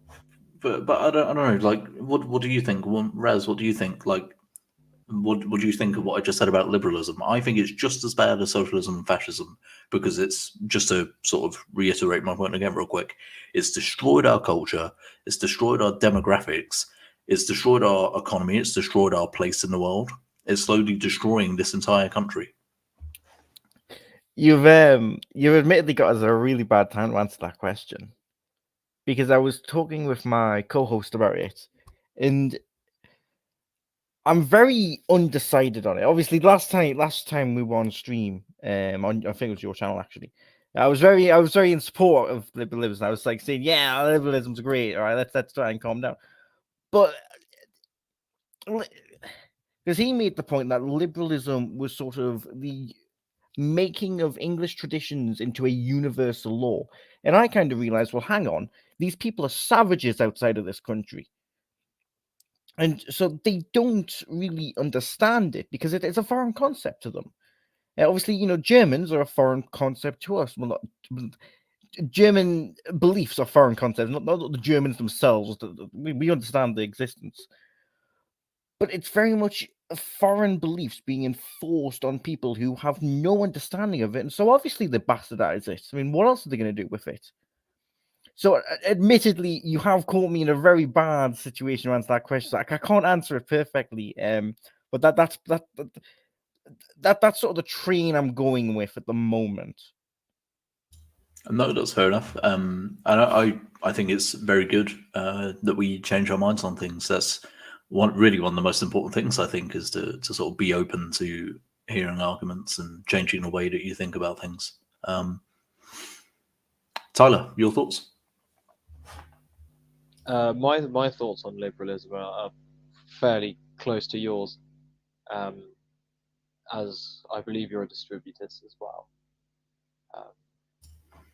I don't have too much to add, to be honest. Okay, fair enough. Sexual and otherwise, partly an American prerequisite came here, although there were Western European tendencies in that regard simultaneously with the social and cultural revolutions of the 1960s.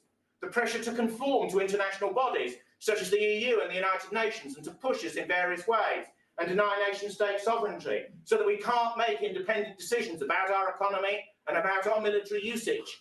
This again imprisons us in various ways. Most liberals believe it's unthinkable to get out of these structures, unthinkable to think in another way about political reality. It's not unthinkable at all, but our people need the will to grasp it, the will not always to reach for the beer in front of them, the will to turn Sky Sports off for a moment, the will to wonder why Cameron and Clegg and Brown always sound the same and always say the same things. They're all in fact. This is one common talking point of fascists, actually, which is to say, all the politicians are the same. We need to move beyond this sort of politics. And it's actually something I agree with, to be fair, although I'm not a fascist. Yeah, although I'm not a fascist, I definitely do sort of resonate with this point here. In liberal democracy, all of our politicians kind of do sound the same. They kind of do all stand for the same thing.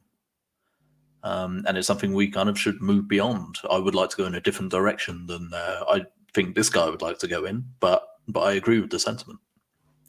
It's a common monarchist talking point as well, that if you have someone who is in a position for life, it's easier to, if the system's working against you and there's a monarch, you have someone specifically to point to and go, this person is the reason these bad decisions are being made.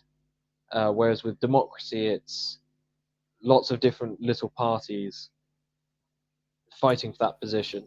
You can vote them out, but then if the Tory party is the exact same, then you're just voting the same person in again, and then you would get them out, get the Labour back in, and so forth and so forth.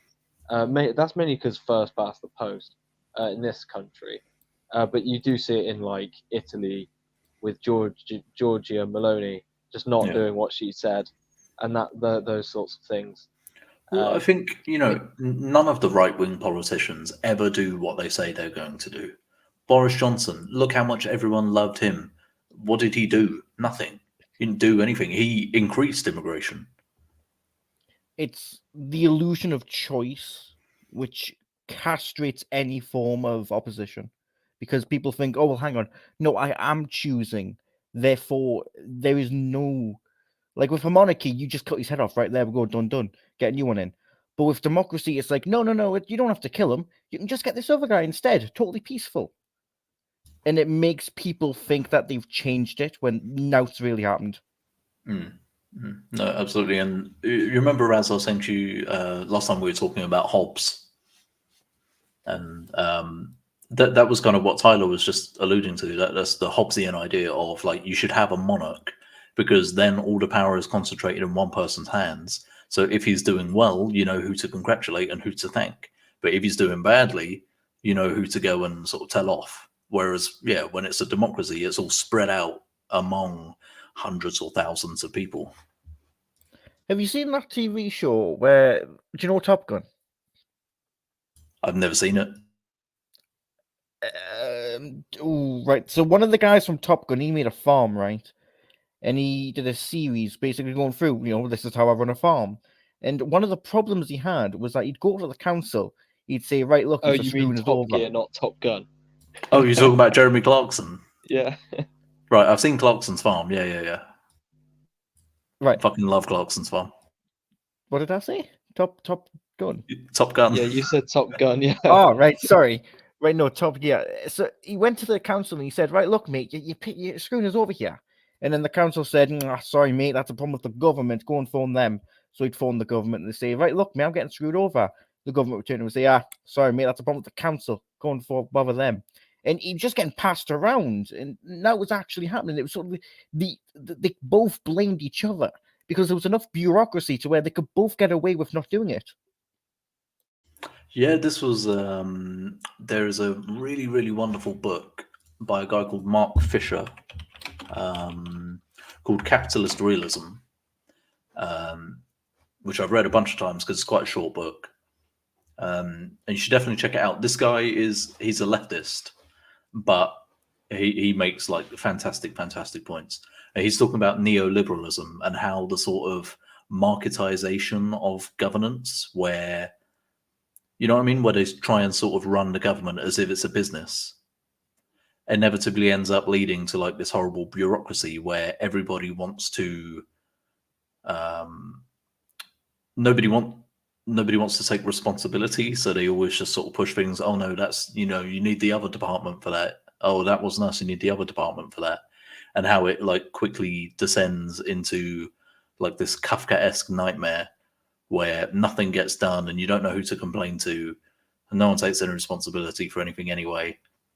And it's brilliant. And he uses lots of examples like Ofsted, for example, and how sort of Kafkaesque the whole Ofsted inspection procedure is. It's very, very good. I really highly recommend it.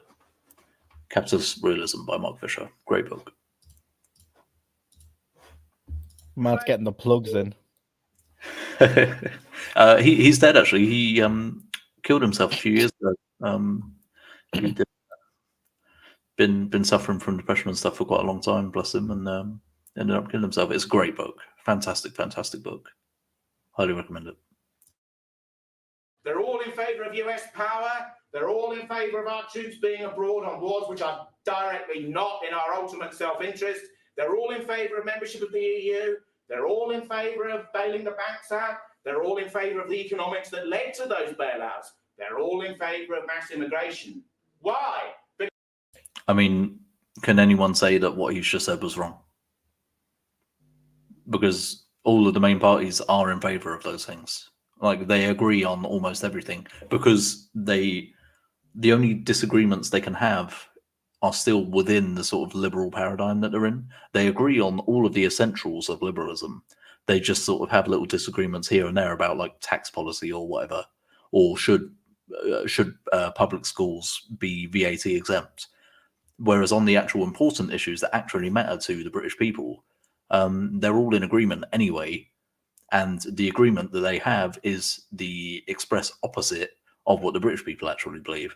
For example, if this was really a democracy and if the will of the people really was sovereign, immigration would never, ever, ever have come anywhere near as high as it ended up being, right? All of this transgender stuff would never have become as prevalent as it has. You know, there are millions of examples. Because they're all liberals. And because liberalism is... Because they're all liberals. I They're think all in that favour of...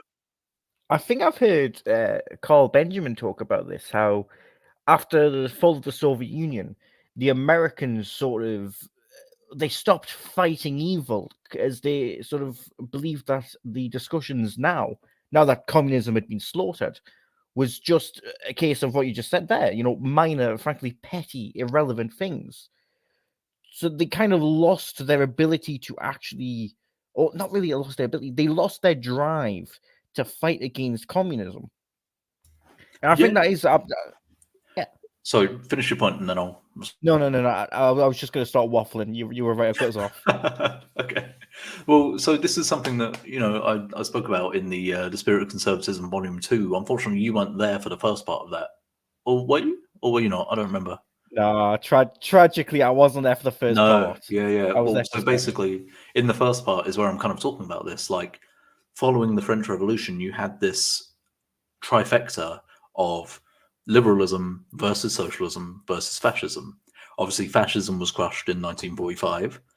Socialism sort of steadily died until like 1989 when the wall fell.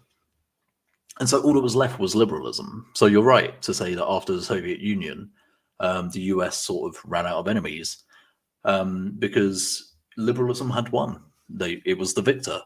That was all that was left. That was now the sort of the playing field, right? Everything is going to take place within this paradigm, and all of the arguments are going to be within this paradigm, and that's why, for example, they had to scapegoat Muslims so much, and I mean, I don't blame them for that, but they kind of had to do that because they are anti-liberalism. And this is why everything outside of liberalism started to be denigrated so much, like conservatism, for example. Like, wait, you believe in traditional values and sort of community? Like, that's weird. No, you're just an individual. You don't have to care about the people around you. That's like old. That's outdated. We don't do that anymore. No, you consume and you produce, and you consume and you produce. That's it. Bailing the banks out. They're all in favour of the economics that led to those bailouts. They're all in favour of mass immigration. Why? Because they're all liberals. And because liberalism is a system. Most people look at the box and they think, why are Labour and Tories so near? Why are they so close? Why does Brown occasionally make conservative remarks and Cameron wears a red tie and occasionally says he's a progressive? Why is this political transvestism going on as they sort of launch into each other and exchange garments? And you've got sort of Mandelson stood in between Brown and Cameron, exchanging even more garments because he wants to, And people wonder, why are they there and why are they so similar? Why is the political tension that for previous generations between the red and the blue was very intense? Where's it all gone? And it's all gone and all being dissipated because they stand basically for the same thing. I think this is part of why polarization has gotten so bad lately, because I think as the left has become more mental, you're seeing this sort of like pulling apart where there's this sort of counter reaction from the right, like people like us, I suppose, where we are sort of pulling, we're on both sides. We're sort of saying, well, liberalism isn't really working, so we need to find something else, which means that we are both sort of pulling in opposite directions. What do you think about that?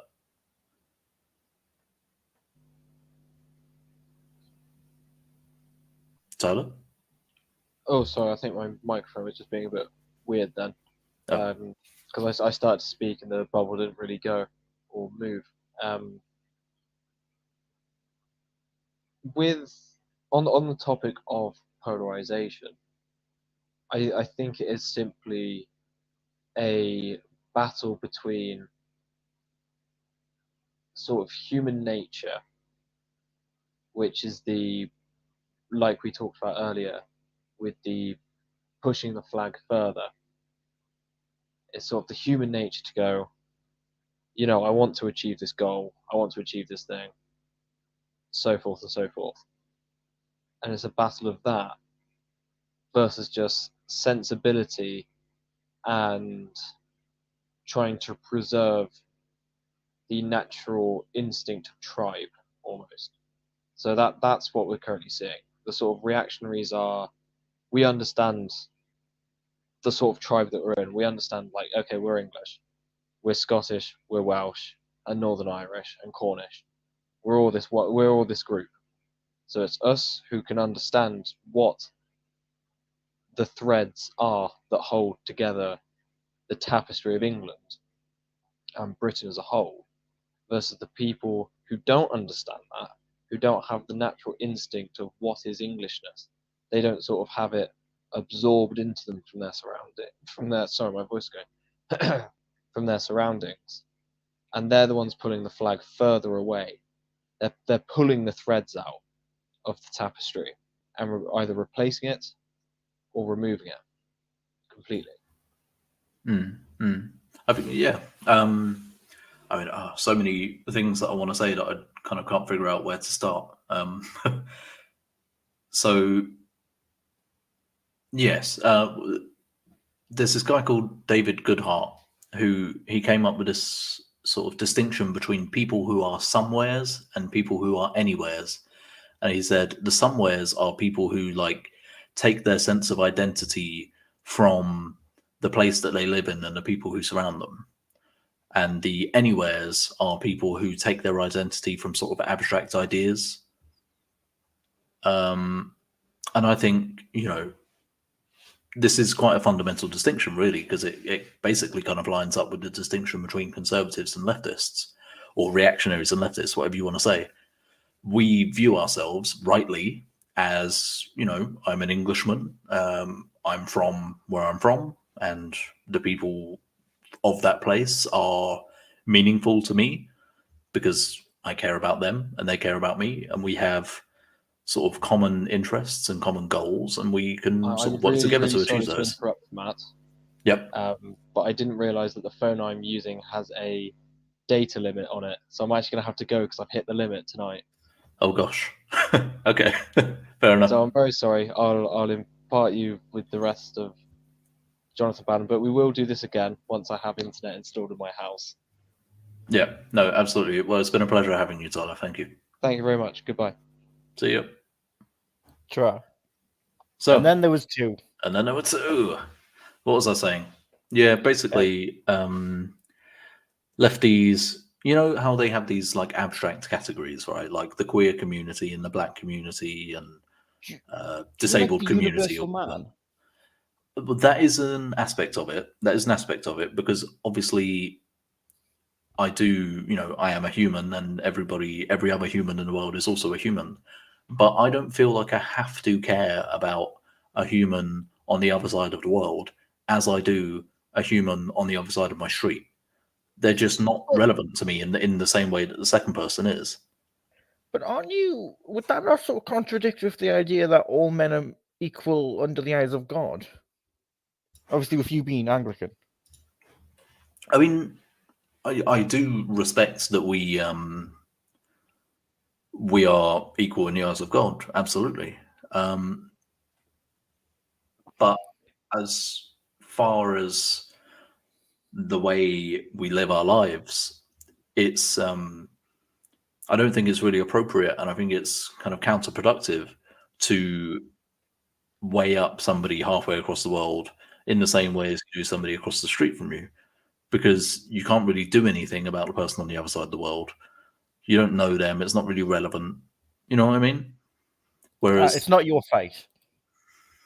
Yeah, well, the thing is, right, I think the idea of caring about what happens halfway across the world is something that's only really been possible properly for, a few hundred years, which If compared that. to the society of human history is nothing. And, in this time, globalization has changed things so immensely that we are kind of forced to care about things that happen on the other side of the planet. In my ideal society, right, if Israel and Iran start bombing each other, we shouldn't even hear about that until like 2 weeks later in the newspaper, Aye. because Two it's, foreigners fighting. It's nothing to do with us. it's nothing to do with us, really, is it? It's like I said, in the spirit of conservatism, how you have like the individual, the family, the community, and the nation. I think our responsibility to the people around us kind of goes outwards in a sense, right? Like you have a responsibility to yourself because obviously you are responsible for your actions. You are the only person whose behavior you can control. And that responsibility that you take for yourself should be aimed at the flourishing and fulfillment and happiness of your family, who you obviously care about the most, because they're your family. And that can then go onwards to the community. You don't care about the community as much as you do about your family, but you do care about your community because it's something you exist within, and so on to the nation, right? And I think the nation is kind of the biggest you can really get. I physically cannot care about somebody in some random person in Kenya as much as I can about my mum. It's not possible. And What about Canadian? no, not really, no. Really? Even though they are basically just B-Tech Brits. I have nothing to do with them. You know what I mean? Is there not a shared sort of ethnic identity though, sort of like beyond the nation? I mean, in a sense, yeah, but I mean, Canadians and the English are different, and they're also miles away, and they're also mental.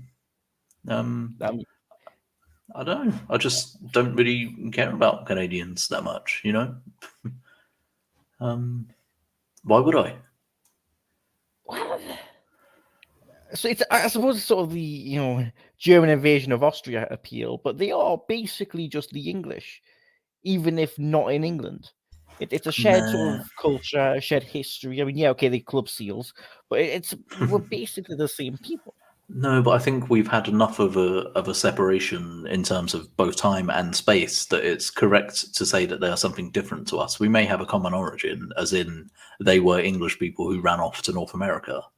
But time has passed and things have changed and they have changed, their ideas have changed.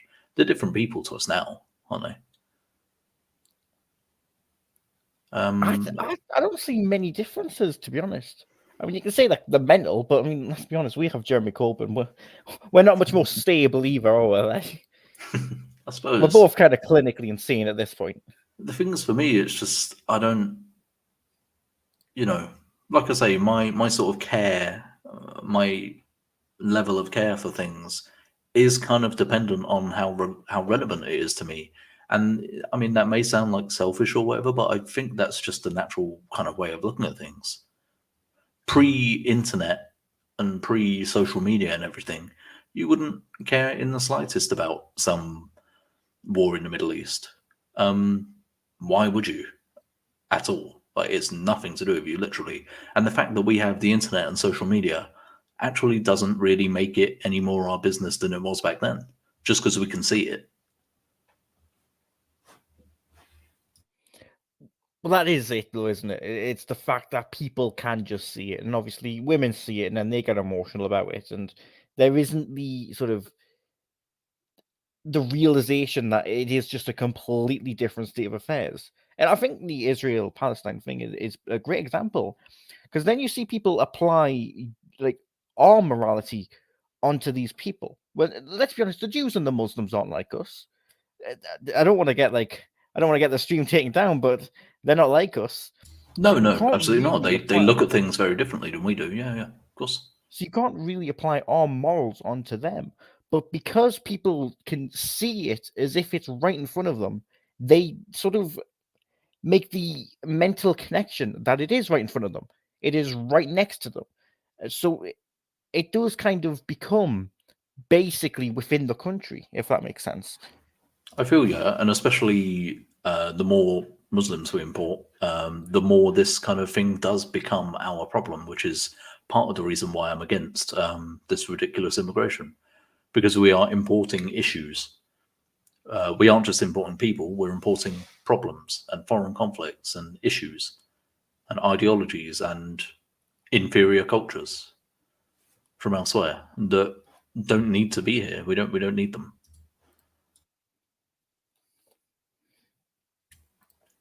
You know what I mean? It was back. Wasn't Hiya, that long? just testing the microphone. Is it okay? It sounds wonderful.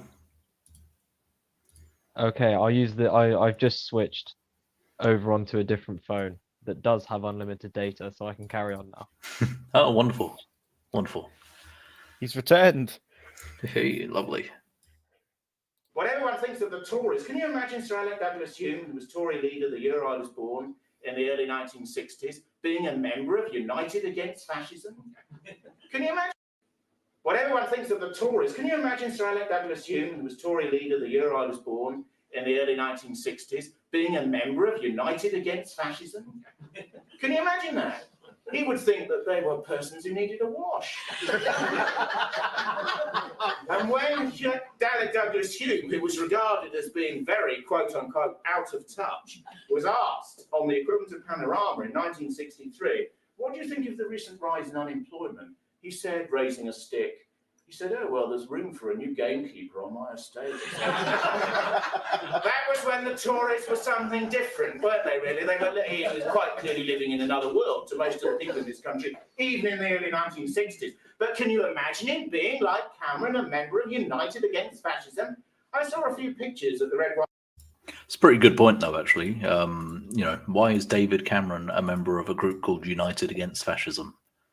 Like, fair enough, fascism is a bad thing, right? But why are you joining some weird, like, leftist group to virtue signal about, you know what I mean? I wonder why the head of Tony Blair's fan club is a part of a left-wing group. Yeah, I wonder why. Well, yeah, but he was also, you know, head of the ostensibly right-wing party of the UK simultaneously. It's mental. You know, we wonder, why does reform bend over backwards when hope not hate tells them what to do? We know why. It's just an issue of modern politics that we need to resolve somehow. Go on, Raz, did you want to say something? To be fair with Reform UK, I don't think it's because they're controlled opposition. I think it's just because they're a bit special.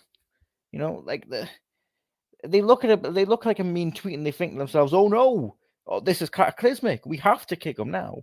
So I don't think it is a case of like they're the Tories where they're all just a bunch of Blairites. I think they're just cowards who really. I don't. What's the guy's name who's in charge of it? Do you know? Richard Tice. I think Tice is purely just a coward. This isn't his fight. And I don't think he's mentally prepared for it, which is why he concedes instantly. Well, see, I sort of disagree. I do think they are controlled opposition because they sort of market themselves as, we're the Tories, but not woke. You know, that's basically how they market themselves, right? We are the Conservative Party that you should have in a sane world, is basically how they picture themselves. We'll do all the things the Tories do, but we'll roll back some of the woke stuff. We'll reduce immigration. We will deregulate a little bit to get the economy going. But ultimately, like, essentially, foundationally, they stand for the same things. They are liberals. And as such, they are controlled opposition because we need to break out of the liberal system that we've outgrown. And so I don't trust any liberal party in the same way as I wouldn't trust any socialist or fascist party. I'm really, really black-pilled on this. We have to move past liberalism. It's the only way. I mean, I was going to say it's the only way to sort of get our country back, but I kind of think it's too late for that, to be honest. We just have to make the best of a bad situation at this point. Brighton Blue, which happened in Derbyshire a couple of weeks back in this year, all united against fascism. And it's very odd. The first thing I noticed about them is a new generation has emerged. The second thing I noticed is that they were very small in number. The third thing I noticed was that they all had red flags massed together in their sort of paucity of numbers. And many of those flags have a hammer and sickle on them. The hammer and sickle, yes. Yeah, so this group, United Against Fascism, literally runs around with like communist flags, and David Cameron is a member of that group. Like, you couldn't make it up. I love liberalism so much, man. We haven't seen that for a long time, have they? And what does that stand for? Militant egalitarianism, the destruction of Western society, the death to everything that this country once stood for, the desecration of what people basically fought in both of those wars that I mentioned earlier. This is what the sort of communism that these people stand for is about. So when people look at these sorts of sites and listen to this sort of propaganda, they ought to remember that this is communist propaganda that is opposed to everything this country has ever stood for and has. This is a very good point. A lot of the woke stuff literally has its roots in communist thought. For example, critical race theory, which has become massive ever since George Floyd's death, was invented by Kimberlé Crenshaw, who literally identifies as a Marxist. And I'm sure with almost every other facet of wokeism, you could find that connection there. The problem I have if you calling them liberals is that then it's such anti-liberal beliefs. And I understand that's how like the modern word is used, but when it so blatantly contradicts with what liberalism is, it sort of brings into question as to why are we using the same word to describe these people who are clearly against liberalism? What I mean is, I guess, well, firstly, I guess there's a distinction between like capital L liberalism and like lowercase l liberalism, right? Capital L liberalism would be the abstraction, the ideology, right? Charlie is always saying that it's no, sorry, I was always saying before that it's liberalism is essentially just English culture. But I think Charlie then said, well, when you abstract it into an ideology and export it to Germany or whatever, it becomes twisted. I guess that would be the distinction between lowercase l and capital L liberalism. But for me, I think, the reason I bring up like Kimberlé Crenshaw, the Marxist who invented, she didn't invent critical race theory, but she contributed heavily to it. The thing is, a big part of the problem with liberalism is, firstly, it dissolves culture because it pretends that we're all individuals. I mean, obviously we are, but that's not sort of the main focus. The main part is it doesn't have a defense against things like wokeism. So I'm not saying liberals and Marxists are the same thing. My point is that the liberal paradigm doesn't have a way to defend itself or defend us against the onslaught of Marxists, for example. That's my point.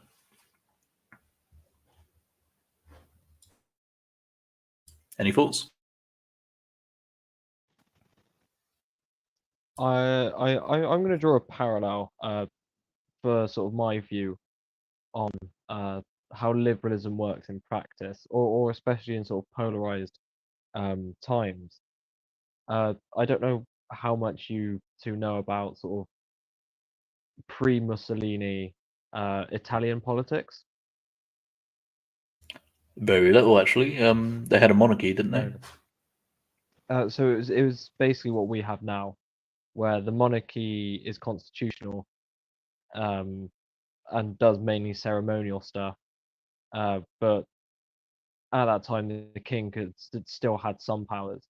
But before, from about 1899 to 1922, there was a prominent politician called Giovanni Giolitti, and he was a liberal sort of conservative type, it's sort of David Cameron of his day probably. And his whole thing was, because there were so many different parties.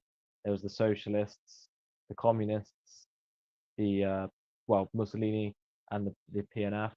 You had Luigi Factor and the Partito Popolare Italiano. They were like the Catholics, and then you have all of these different groups vying for power. And then on top of it, you have the Liberal Party, a sort of conservative Liberal Party of Italy. And what Giolitti would do is all of these parties were like scratching at the podium of power. So he would go to one and go, right, we'll do this deal as long as you don't like to sort of keep them at bay. And he would do it to every single different party. And he would be shaking hands on deals that would contradict each other. But each party would think that they're getting a good deal out of the liberal sort of consensus. When in the end, it was just backstabbing everybody. And eventually that did fall once a leader came in, once Giolitti had gotten too old to keep doing it, and got relegated to the backbench of politics. But that's how I view liberalism, is that it's just, in this day and age, the people scratching at the podium, they're like the special interest groups. That's your like hope not hate, your sort of conservative groups, your turning points and stuff. And that's why different politicians will go and shake hands with different groups that are completely against each other.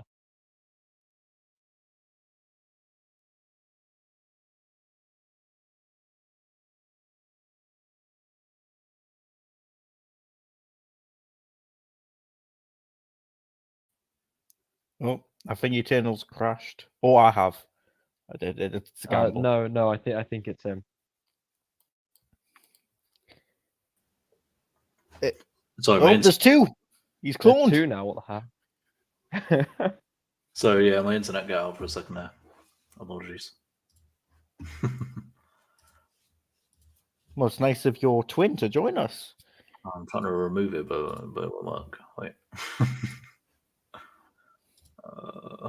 Anyway, so yes, Tyler was talking about Italian politics, and it was quite interesting. And then and then my internet went wrong. Did you just like not hear half the monologue? Because I'm not doing it again.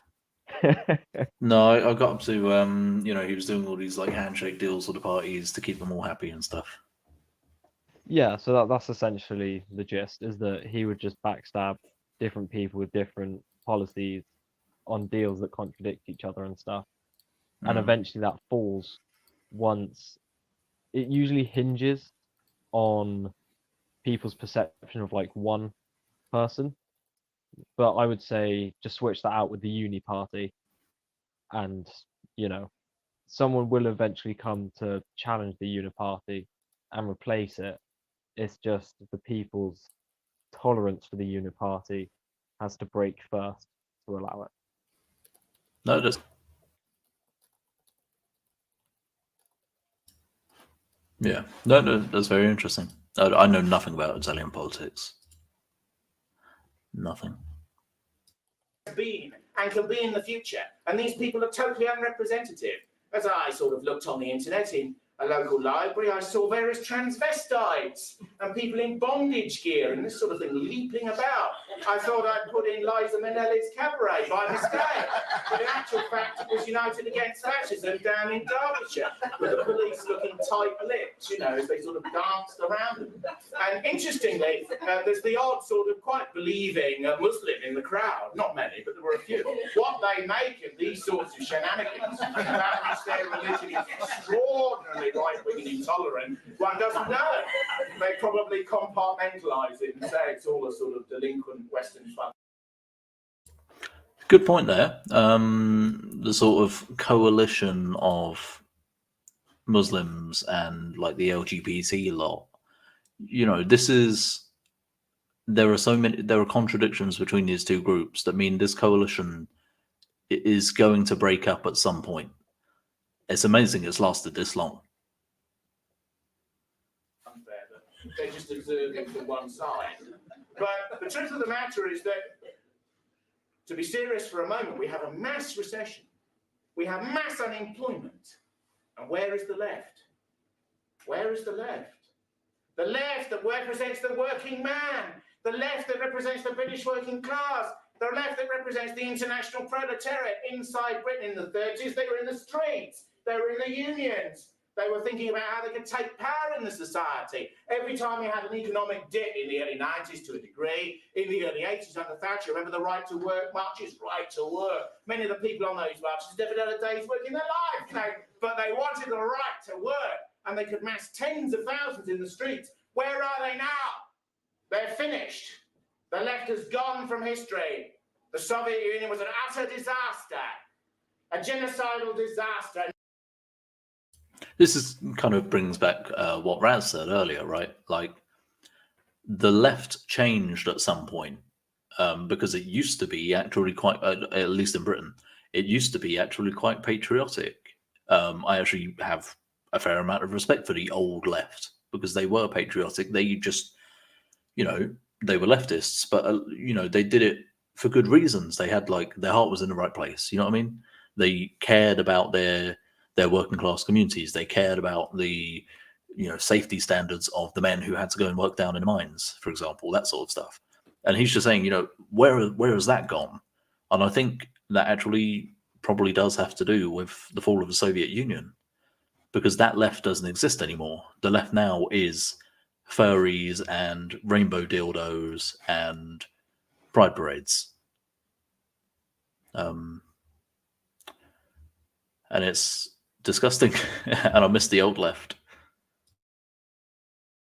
And nobody, even radicals who are anti-system in the West, wants to touch them now. Actually, The that's only just way in which reminded they me can be actually radical is of an experience of mine. Me and a friend who is an LGBT socialist, which you would think the distributed Britain, would he really be friends? But I live in Gloucestershire, so yeah, unfortunately, he's my best friend. But we went to a Billy Bragg concert together. If you don't know who Billy Bragg is, he's like a folk singer who got famous through singing songs for the miners' strike. Back in the 80s. Oh no, sorry, I'm thinking of someone else. Sorry. Okay. And so back in the 80s, he would sing songs like, just like, oh, don't cross a picket line, all of these songs are just about how the miners and stuff are being done over by Thatcher. And then we went to a gig in Gloucester, by the canal, and he didn't talk about that stuff. He talked about trans issues and trans representation, trans genocide, and it's like it's so far gone from what he was singing about and talking about in the 80s. But that reflects what Jonathan's talking about here. Yeah, and I think I'm just thinking of this now, but I think probably part of the reason why it's so abstract and rubbish now is because it comes from universities, because it comes from academia. Whereas back in the day, it was like working class men. It was trade unionists who did work and did sort of contribute and did labor jobs. Whereas now it's leftists who've never done a shift in a warehouse or laying bricks or whatever. Never done any real work. They just sit around chatting shit all day. A genocidal disaster. Nobody, even radicals who are anti-system in the West, wants to touch them now. The only way in which they can be radical is to oppose us. Because the next 20 to 50 years will see the rise of the right in various forms. The next 20 to 50 years will see the rise of the right in various forms. What do you think about that? I think in places with proportional representation, yes. We're seeing it now. In England, I'm not too sure. I don't have particularly high hopes for England. I think they're stuck in a system that we can't get out of. And it will take something will... well, I don't even think something will happen to make it change. You know, we've had like arena bombings and nothing has changed. We've had, young English girls being raped for decades in places like Rochdale, and nothing happens.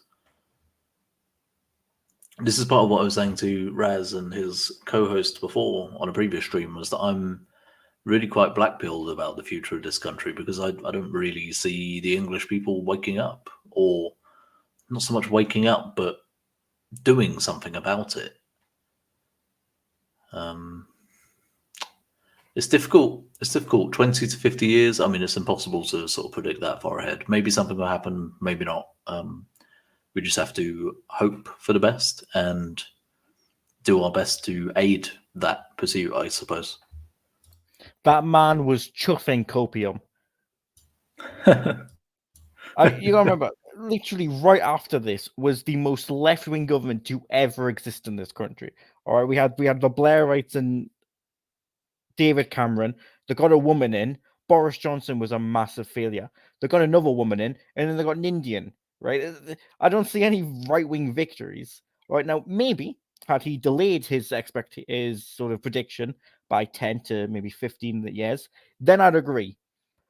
But to start at what year is this? 2019, 2009. 2009, yeah. 2000. I mean, the man's coping. Okay. To be fair, he said 20 to 50 years. It hasn't even been 20 years yet. So. And also keep in mind, this is the peak of the BNP. They have 2 seats in the European Parliament. They're the opposition in places like Barking.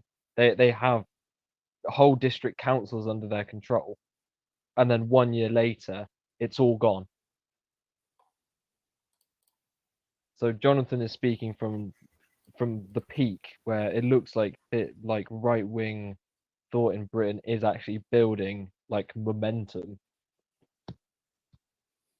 So I wouldn't say he's coping. I think he's looking at the situation that they were in 2009 and going based off of that. I think back in 2009, it would have been much easier to have faith, because you just had this terrible recession which happened under a Labour government, so you're going to be able to like blame it on them. The net migration figure for 2009 was, I think, 196,000. So still a lot, but nowhere near as much as we have now. The UK was a much, much better place in 2009, which is part of the thing that really angers me, is that much of the decline that we've seen almost all of the decline that we've seen, literally all of it between 2009 and now, happened under a Conservative government. The UK was a much, much better place at the end of the Labour government than it is now. This massive decline has been orchestrated and taken place and allowed to happen under what is supposed to be the right-wing government. Over the world, in all groups, what we have to make sure is that the right that comes up in our society represents us and our values and our traditions, because we know who we are. We don't need laws to describe who we are. We don't need little a priori prejudicial statements which prevent us from saying what we are. We know who we are. Kipling once said, the English deep down know who they are, the English that only the English know. And we know what we are, we know what we've been capable of, we know what we can do again. Nearly all of our people agree with us in a... This is one thing that I think has probably changed a lot since 2009. The idea of the English. No one ever... This is one thing that, has been happening a lot throughout the speech. He speaks so much about the English. We never talk about the English nowadays. It's all British. Like, the idea of being English is like almost entirely disappeared, at least in mainstream like political discourse. The St. George's flag, the first thing you think of when you think of the St. George's flag is presumably football hooligans, because the media portrays it that way. Because for some reason, it's fine and allowed and great to be Welsh, and it's fine and allowed and great to be Scottish or Irish, but not to be English. Like, the idea of being English has been subsumed into the identity of, like, British. For some reason, they don't like it when English people think of themselves as English. And I think it's because they know that things would probably be much different if we had this class consciousness. What do you reckon? I think when it comes to the right, they really don't want the Celts to get independence. So I think they were really pushing into that sort of British identity. It's sort of a desperate attempt to keep them from just breaking away. And I think a byproduct of that is sort of the abandonment of the English identity. Though I mean, I'll just ask you, Eternal, do you see yourself as British or English? English. Distributist? What about you?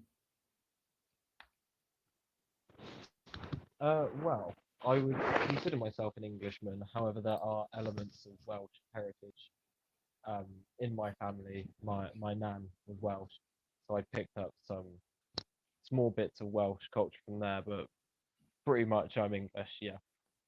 It's fine. We all have our flaws. And I ask this same question on. I have webbed feet and an extra finger. Yeah. True. I asked this question on one of my stream with my guests, and all but one said English. So I think, sort of, especially in the right, this is sort of a dying sort of belief. That's sort of a dying strategy to try and keep the Celts in. So I think it is mostly just the left wing, and I think the left wing just look at it as they just hate the English people, so they just don't want them to exist, which is why they do it. I mean, I think there's truth to that. I think part of the push for, like, Britishness, though, is to do with immigration, really, because English isn't something that you can become. You're either English or you're not. Whereas British, you can become British because all it is a passport. All it is a piece of paper that the government gives you. You know what I mean? So I think because of our sort of diversity and, we want to be inclusive, that's why Britishness gets pushed so much. Because it's an inclusive category.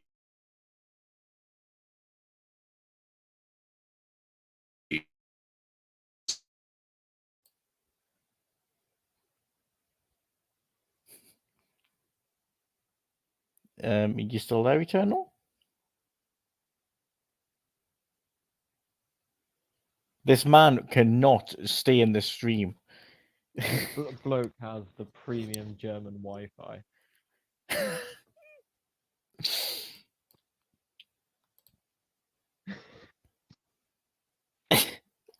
It's astounding. I'm never going to Germany.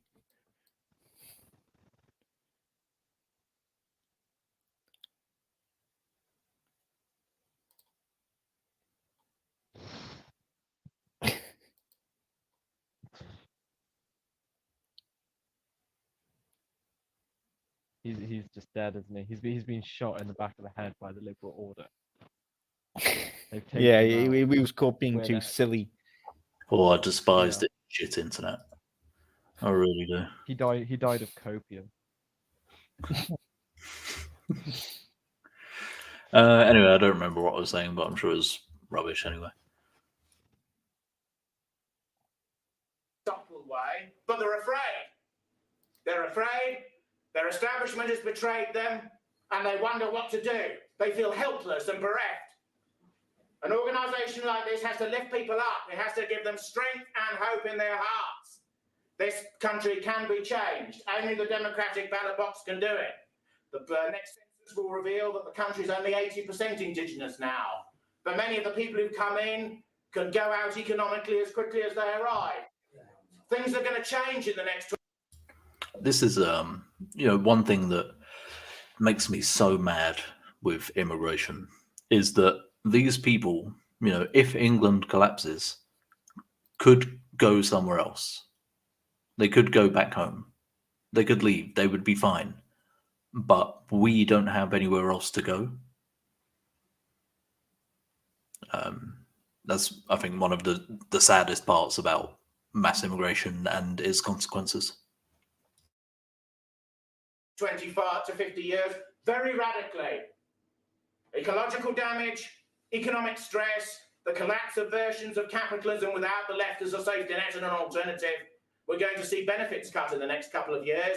We're going to see the easy years, if they were easy, and they weren't for many, in the 60s and 70s go. The idea that there are jobs to be had is going. There's 200 apply for every McDonald's job. That's a job paying $5.65 to flip over an American burger that makes you obese and die of a coronary before you're 60. And 200 are applying for each of those jobs. And probably about a quarter of them aren't European. So there's underneath the surface of Sky News and Happy Clappy and Amy. You've sort of got the opposite now, I would say. Due to aging population, I don't know if it's the same. He left right in the middle of what he was saying. But just while we wait for him to come back, I'll just say I really, just like I was saying earlier, to bring me back to a point from earlier, a lot of this decline has taken place under the Conservative Party. This country was a much better place in 2009, which I just think is insane, and it's something people need to really pay attention to. Tyler, welcome back. Yeah, sorry, my data went for 5 seconds. That's okay. You were saying? Whereabouts did I get to? You didn't really get anywhere before you cut off. Okay, bro. Basically, what I was saying was we have the inverse of what Jonathan's talking about in sort of rural areas. So there's plenty of jobs to be had, but there's no young people to fill them. I've worked in warehouses for the past few months now, on and off agency work, and usually there's about 2 young people in a warehouse of 50 people. Sort of there's a mid-range of people who are sort of like 40, and then you have the mass majority of them are sort of 50, 60, nearly retiring. So I think we've got past the point where there's 200 people applying for McDonald's, although that's probably still the same in London and cities and the like. I'm not too sure if I can comment on that because I don't have any experience. I think that's a fair point. Like, everyone has kind of fucked off to London, or people sort of congregate in the towns and the cities, and the villages kind of just end up getting left behind. Yeah, it's sad. Underneath the surface of Sky News and Happy Clappy and Amy Winehouse snorting drugs, under the surface of that, there's a great tension in this society, and there's a great sense of foreboding. Deep polling by the BBC thinks that many people are deeply worried that there'll be conflict in this culture, worried that there's no one to lead them, worried about the collapse of our identity in various forms, and we are in considerable collapse. You have to go around many of our cities. You notice the decay in the infrastructure. You notice the amounts of blatant criminality. Where are the police? You see the police as they drive around in their cars and they fly over cities in their numbered helicopters. They're all dressed in yellow now, so you can see them from a distance. But they're firemen. They come at the end. They come after it's kicked off. They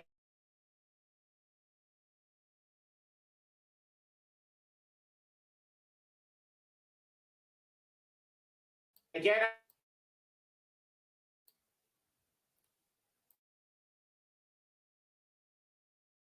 that have already happened. How much of that did you hear? I think my internet cut out. Admittedly, not much. Okay.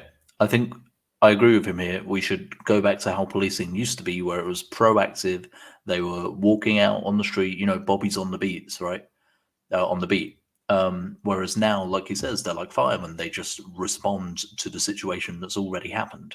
Something like 96% of burglaries in this country go unsolved. I mean, just pure incompetence. I mean, my car got broken into about 6 months ago. And because it's such a small place, I know who broke into it. We all know who broke into it because they try the doors on everybody's car every single day, same place. And I didn't realize that my back door didn't actually lock unless I did it manually, and the person just stole literally the speakers out my car. And the police could, like, if the police had the ability to go, look, this person is actually just a serial criminal and has been stealing from all of these cars these past few weeks. There's no evidence, but like everyone knows it's him and they can't do anything. It all goes unsolved, even though it is solved, because the community knows who it is. You know, that sort of stuff just like gets on my nerves. Yeah, yeah. Like he says, they're firemen, and you know, it's. I assume they do it to sort of save resources, but you know, okay, well, let's just fund it better then. But the problem is, unless you change the way that it's being done, it isn't going to get better. So it has to be both. You know, the actual policing standards have to be better, and the way that they do it has to be better. Put it out and dampen it down. They see their remit as partly preventing inter-community tension rather than solving crime and That's a great point. They see their purpose as preventing inter-community tension rather than solving crime. I mean, how true is that in 2024? I mean, that's literally why the police exist, is to stop different communities from fighting, because multiculturalism has failed so blatantly. dealing with some of the gangs that I've talked about proliferating in inner Birmingham and elsewhere. So this country's in trouble. And Cameron has no solutions at all. He will cut public expenditure, and because they don't like spending money, the Tories will be a little bit more honest about that. But they will invest in wars like the coming one that might occur over Iran, and the one that's already petering out into oblivion and defeat, like the one in the 1890s before it in Afghanistan. He says he's against the European Union, but will you have a vote on any of these treaties? At the last election, Brown said he would give us a vote on that. Yeah, David Cameron was originally against the European Union, and yet when the referendum results came back, he quit because he was a Remainer. So did he actually change his opinion there, or was he lying? Who knows? That constitution, and he's completely reneged. So yet another lie from the man who said he would be straight. Do you remember when he came in? He said, "Look at me," he said, "I'm Gordon Brown, and I know the way he speaks, and I'm going to be sincere with you," with his head on one side. You know? Every time I see Gordon Brown, he looks older. One eye's up here, one eye's down here. The hair gets whiter and greyer. The chins get more pulled to the left. He looks sadder and more alone, doesn't he? Every time you see him, you know he's a man in decline. New Labour has had it. Old Labour died before 97, and New Labour's now in the dustbin. New Labour's probably as hated now as Major was in 97. But our people have got to stop moaning and switching from group to group and hoping that somebody new and cheesy like Blair back. This is one thing that I've said quite a few times before, is how every time there's a crisis, the next election, no matter how well the government dealt with it, they will be voted out. But unfortunately, you know, in a country like the UK, where we only really have two parties, we just end up flip-flopping between the two, like we do here. So 2008 financial crisis, okay, we're kicking out New Labour. Doesn't matter if they dealt with it well or not. We're kicking them out in favour of the Conservatives. The Conservatives have stayed in until now. They will be kicked out quite soon because of the COVID pandemic. So, you know, after World War II, the Conservatives were kicked out, even though Winston Churchill had led, you know, England to victory. Every time there's a crisis, the government ends up getting kicked out. It's just something interesting, I thought, you know, that I noticed at some point. 10 years, we'll sort it out for them. They've got to choose something new. They've got to choose something radical. They've got to cease being afraid. You say to people, "Oh, will you vote for this party over there?" They say, "Oh, no. They're extreme." I didn't like what I read about them in the Daily Mirror. I didn't like about this remark that this. I do wonder if when New Labour came in 97, there was plenty of money still in the treasury for them to spaff away on all of their little projects and appear that growth was happening. But as New Labour goes into government this time, there is no money left. I wonder if the sort of the faux sort of optimism of New Labour will actually occur again, because they don't have the money to be able to put on these grand shows of look how great we are. And I wonder if by the time of the next election, I know I said earlier that perhaps that I expect New Labour to be in for about 15 years, really, but it will either be 5 or 15, because when it gets to this next election in 5 years' time, will New Labour have already had it because there's no money to spend, and then people will hate New Labour because they didn't do anything, and they'll hate the Conservatives, and maybe that's the opportunity that's needed for sort of a third pillar to occur. Because I'm just now thinking, right, say if Labour get elected, which I assume they will, next election will then be in like 2029, 2034 after that. It's hard to say. It's hard to say how long I think Labour will be in for. Depends on how badly they fuck it up, I suppose. But I don't really see people forgiving the Conservative Party anytime soon, or forgetting what they've done to this country. Or at least I really hope they don't. Conservative Party, worst government we've ever had, most left-wing government we've ever had.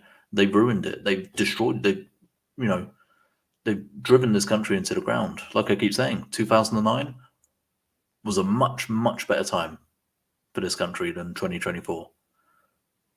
All of this terrible change has taken place under our ostensibly right-wing government. It frustrates me. I didn't like what I read about them in the Daily Mirror. I didn't like about this remark that this chap made about historical events that are 60 years old. I'm worried. I want to go and sit on the toilet. You know? A lot of our people, unfortunately, are like this. The spirit of the sort of egg frying on the sort of North African tank in the 8th Army in the early 40s has unfortunately receded a bit. But deep down, it's because the English and the British have been betrayed. They've always wanted to moan a bit, but otherwise trust their leaders. And they realise now they can't trust their leaders. If this country is to have any future, and we are not to slide into the second and then into the third world over this century, we have a choice to make.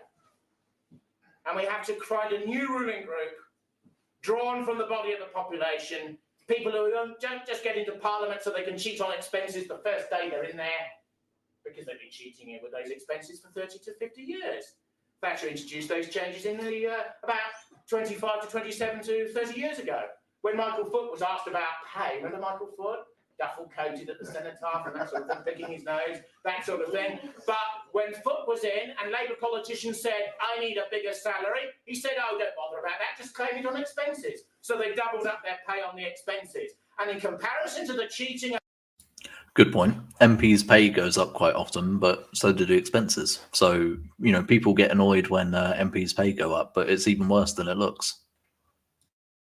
Over money that goes on in the City of London, that parliamentary cheating is actually small beer. It's their resentment over that and those sorts of things that leads them to behave in that way. So there's a total disconnect now between the ruling group and the masses.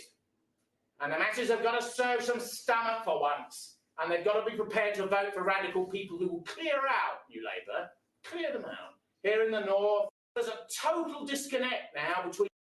This is the last video, by the way. ...the ruling group and the masses. And the masses have got to serve some stomach for once. And they've got to be prepared to vote for radical people who will clear out New Labour, clear them out. Here in the north, in the south, in the east, in the west, outside England, within Britain and elsewhere. Clear them out. And the Tories will do no good either. You've got to clear them out. And the Liberals are just a block in between the other two that give the other two their ideas. All the sort of destructive ideas that Phillips is in favour of and that I talked about earlier. You've got to clear them out as well. There needs to be a new start. And it won't be UKIP and it won't be the Greens. Even though there are good ideas which are green, and the idea of leaving the European Union, the UKIP option, is an attractive one that should be supported.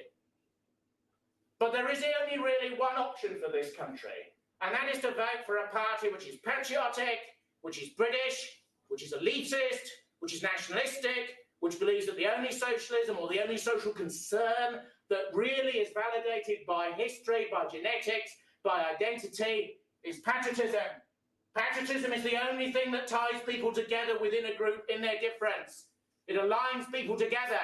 It can overcome the breaches Vote of for the and party divisions of which class. will funnel your donations to Nick Griffin and his gaggle of wily foxes, and also release all the membership details in a leak that made people lose their jobs.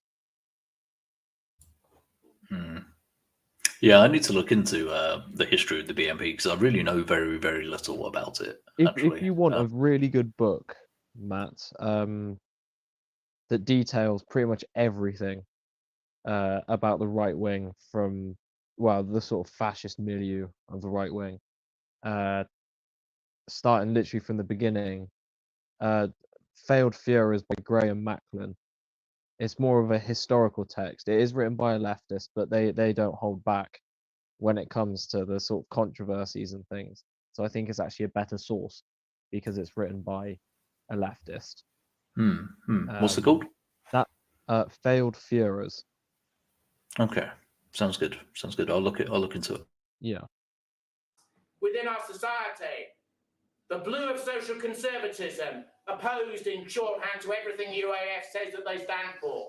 The red of socio-economic concern, particularly for people at the bottom of the prior economic pyramid. The Tories have no concern about such people at all. The Conservative definition of patriotism excludes half the population from the very beginning. We must bring the two classes together. We must bring the North and the South together. We must bring the red and the blue together.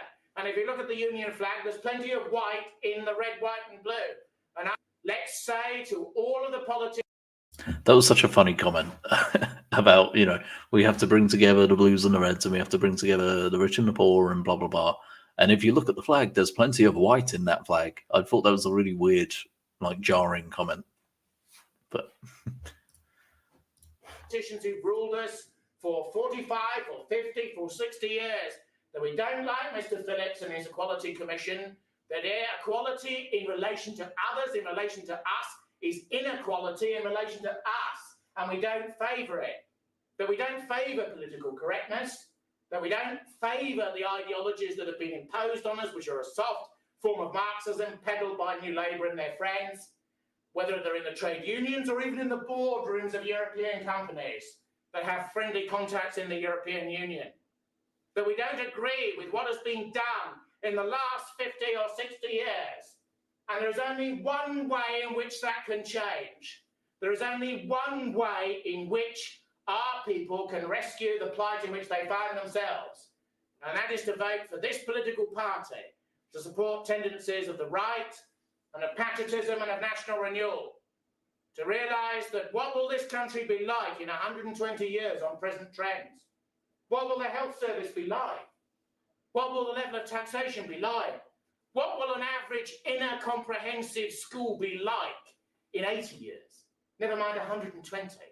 Look at what they're like now. In South London now, schools have 200 cameras inside them. Schools have metal detectors to take the koshes, the knives and the guns off the students before they go in. And that's before they've even got in. But as we're told, GCSE and other standards rise on every year. The standards go up, but they can't read and write, and there isn't a job to them to go to. And when they emerge from these pits, they end up talking like Jamaican gangsters on imported US television programs. This needs to change. And the only way it will change isn't through fantasies, isn't through marching like the English Defence League in city streets. It's through voting. And it's through politics. It's the only chance we've got. And 2/3 of our people won't even vote in the European elections. They can't moan if they don't vote. And the only vote that's meaningful is for the British National Party. The only vote that threatens the establishment is for this party, is for the tendencies of opinion that it represents. And when you vote, you're voting against what Brown stands for. You're voting against what Obama institutionalizes. You're voting against what the European Union stands for. But you're not just voting against, you're voting for. You're voting for what you are. You're voting for this land. You're voting for this village, stroke town. You're voting for this region. You're voting for what your grandfather and father fought for. Vote for them. Vote for yourself. Vote for the generations who are coming. And always support strength and identity and freedom of speech and England and Britain forever. Thank you very much. So, that was that. One thing I will say is I agreed with much of that, despite him, apparently being like a fascist. And I think part of the reason why I agreed with so much of it, despite the fact that I do not share, his appreciation for fascism, is probably because most of that speech was criticism of the sort of current order, rather than him sort of laying out his ideal. I think that's probably part of why I agreed with a lot of it, because he actually didn't go into like fascism that much. He was just pointing out the situation as it is now. And I think he did that very well. So what did you guys think?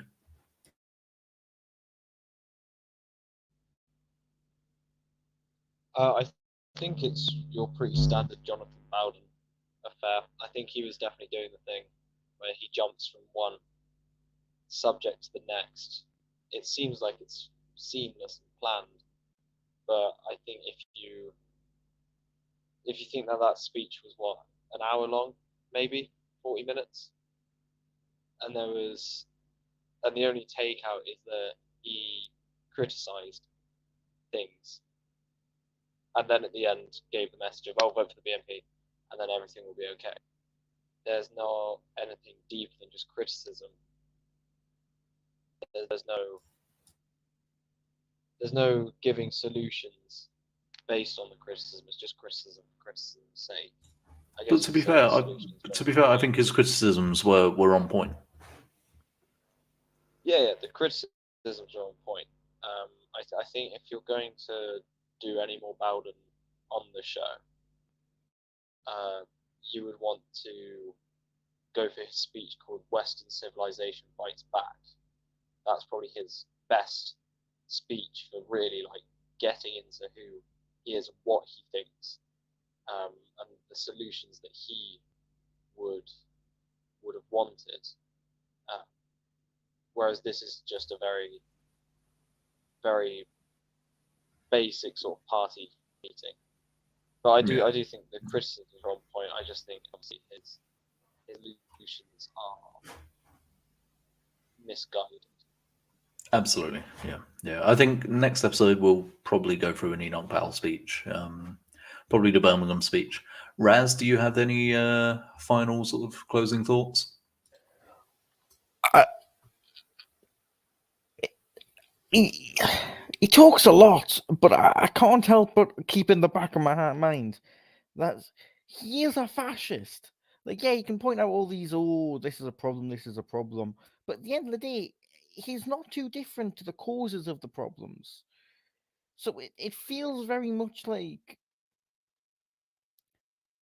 I don't know, he's very clearly a nerd. Okay, I think we can all agree on that. And he's looking at it from that very perspective.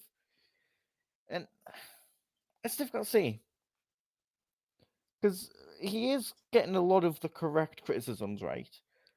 But then it's all, I guess it is just what distributors said. I mean, what is your solution? And I'd wager they'd be very similar to the issues that got us in the situation in the first place. Really? How so? I mean, not to defend them, but like I don't see much overlap actually between liberalism and fascism. I think actually, if any of the parties were gonna act on what they were saying, I think it would have been the BNP, if I'm honest. I think that sort sort of talk they have is obviously all about action. So they would, unlike the Conservatives who just talk and no game, I think the BNP would be quite different to that. Whether that's the solution in itself is I'm tired. I'm just waffling now. Sorry. That's okay. I think the only thing that he would fix would be the immigration, and that is one problem. I think if in power, obviously, given he's a fascist, he would obviously, what's the word? Sort Opposite out of the privatise. immigration. No, opposite of privatize. Oh, nationalize. Nationalize. He would nationalize a lot of stuff, and obviously that would then worsen economic problems. So it is very much a case of it's easy to criticize something, but the man's provided no solutions, and I'd wager his solutions would arguably make be just as bad. I was thinking about this earlier. Would I rather live? And I'm going to wrap it up now. But would I rather live in a liberal sort of country, a socialist country, or a fascist country? And I mean, it's quite obvious I would, out of those three, choose to live in the liberal country, despite my criticisms of it. So yeah, like I say, I think a lot of his criticisms are on point, but I doubt I would agree with much of his sort of proposed solutions. To be fair, I don't think I would like to live in his ideal society, despite not having really looked into what his ideal society is. Just the assumption that I can sort of assume. There was a lot but I thought it was an interesting speech. Go on, Rez.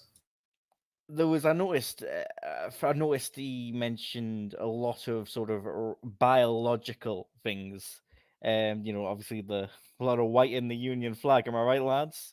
And he said one of the I can't remember what the exact quote, but he said something about we know about genetics, and I can't. I thought that was kind of weird. Yeah, I noticed that. Yeah. I sat there and I thought, all right, Mr. German man, where are we going with this? So I do think he is coming from well, obviously, I mean, fascism is a European ideology, so there would be European race beliefs in it. I mean, not necessarily. Like the Italians were not anywhere near as sort of racist as the Germans were, for example.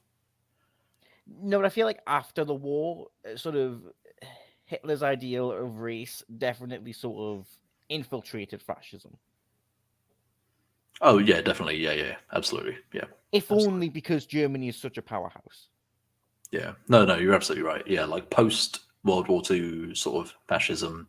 Well, and to be fair, I think almost all of post World War II fascism is just a LARP. It is like you're not a neo-Nazi. You're just you're just a fucking incel, man. You just need to get laid. 14 years old. Go to bed. Yeah, exactly. You just need to get laid, man, and touch grass. Anyway, yeah, no, that was good. That was fun. Interesting speech. Yeah. Not much more to say about it. I suppose I've already said what I think. But Project Razzmatazz and Distributed Britain, it's been a pleasure. Thank you for joining. Thank you very much. And to the audience, if you're out there, thank you for watching. And we'll see you for another episode of the Flashback Forum sometime soon. So take care.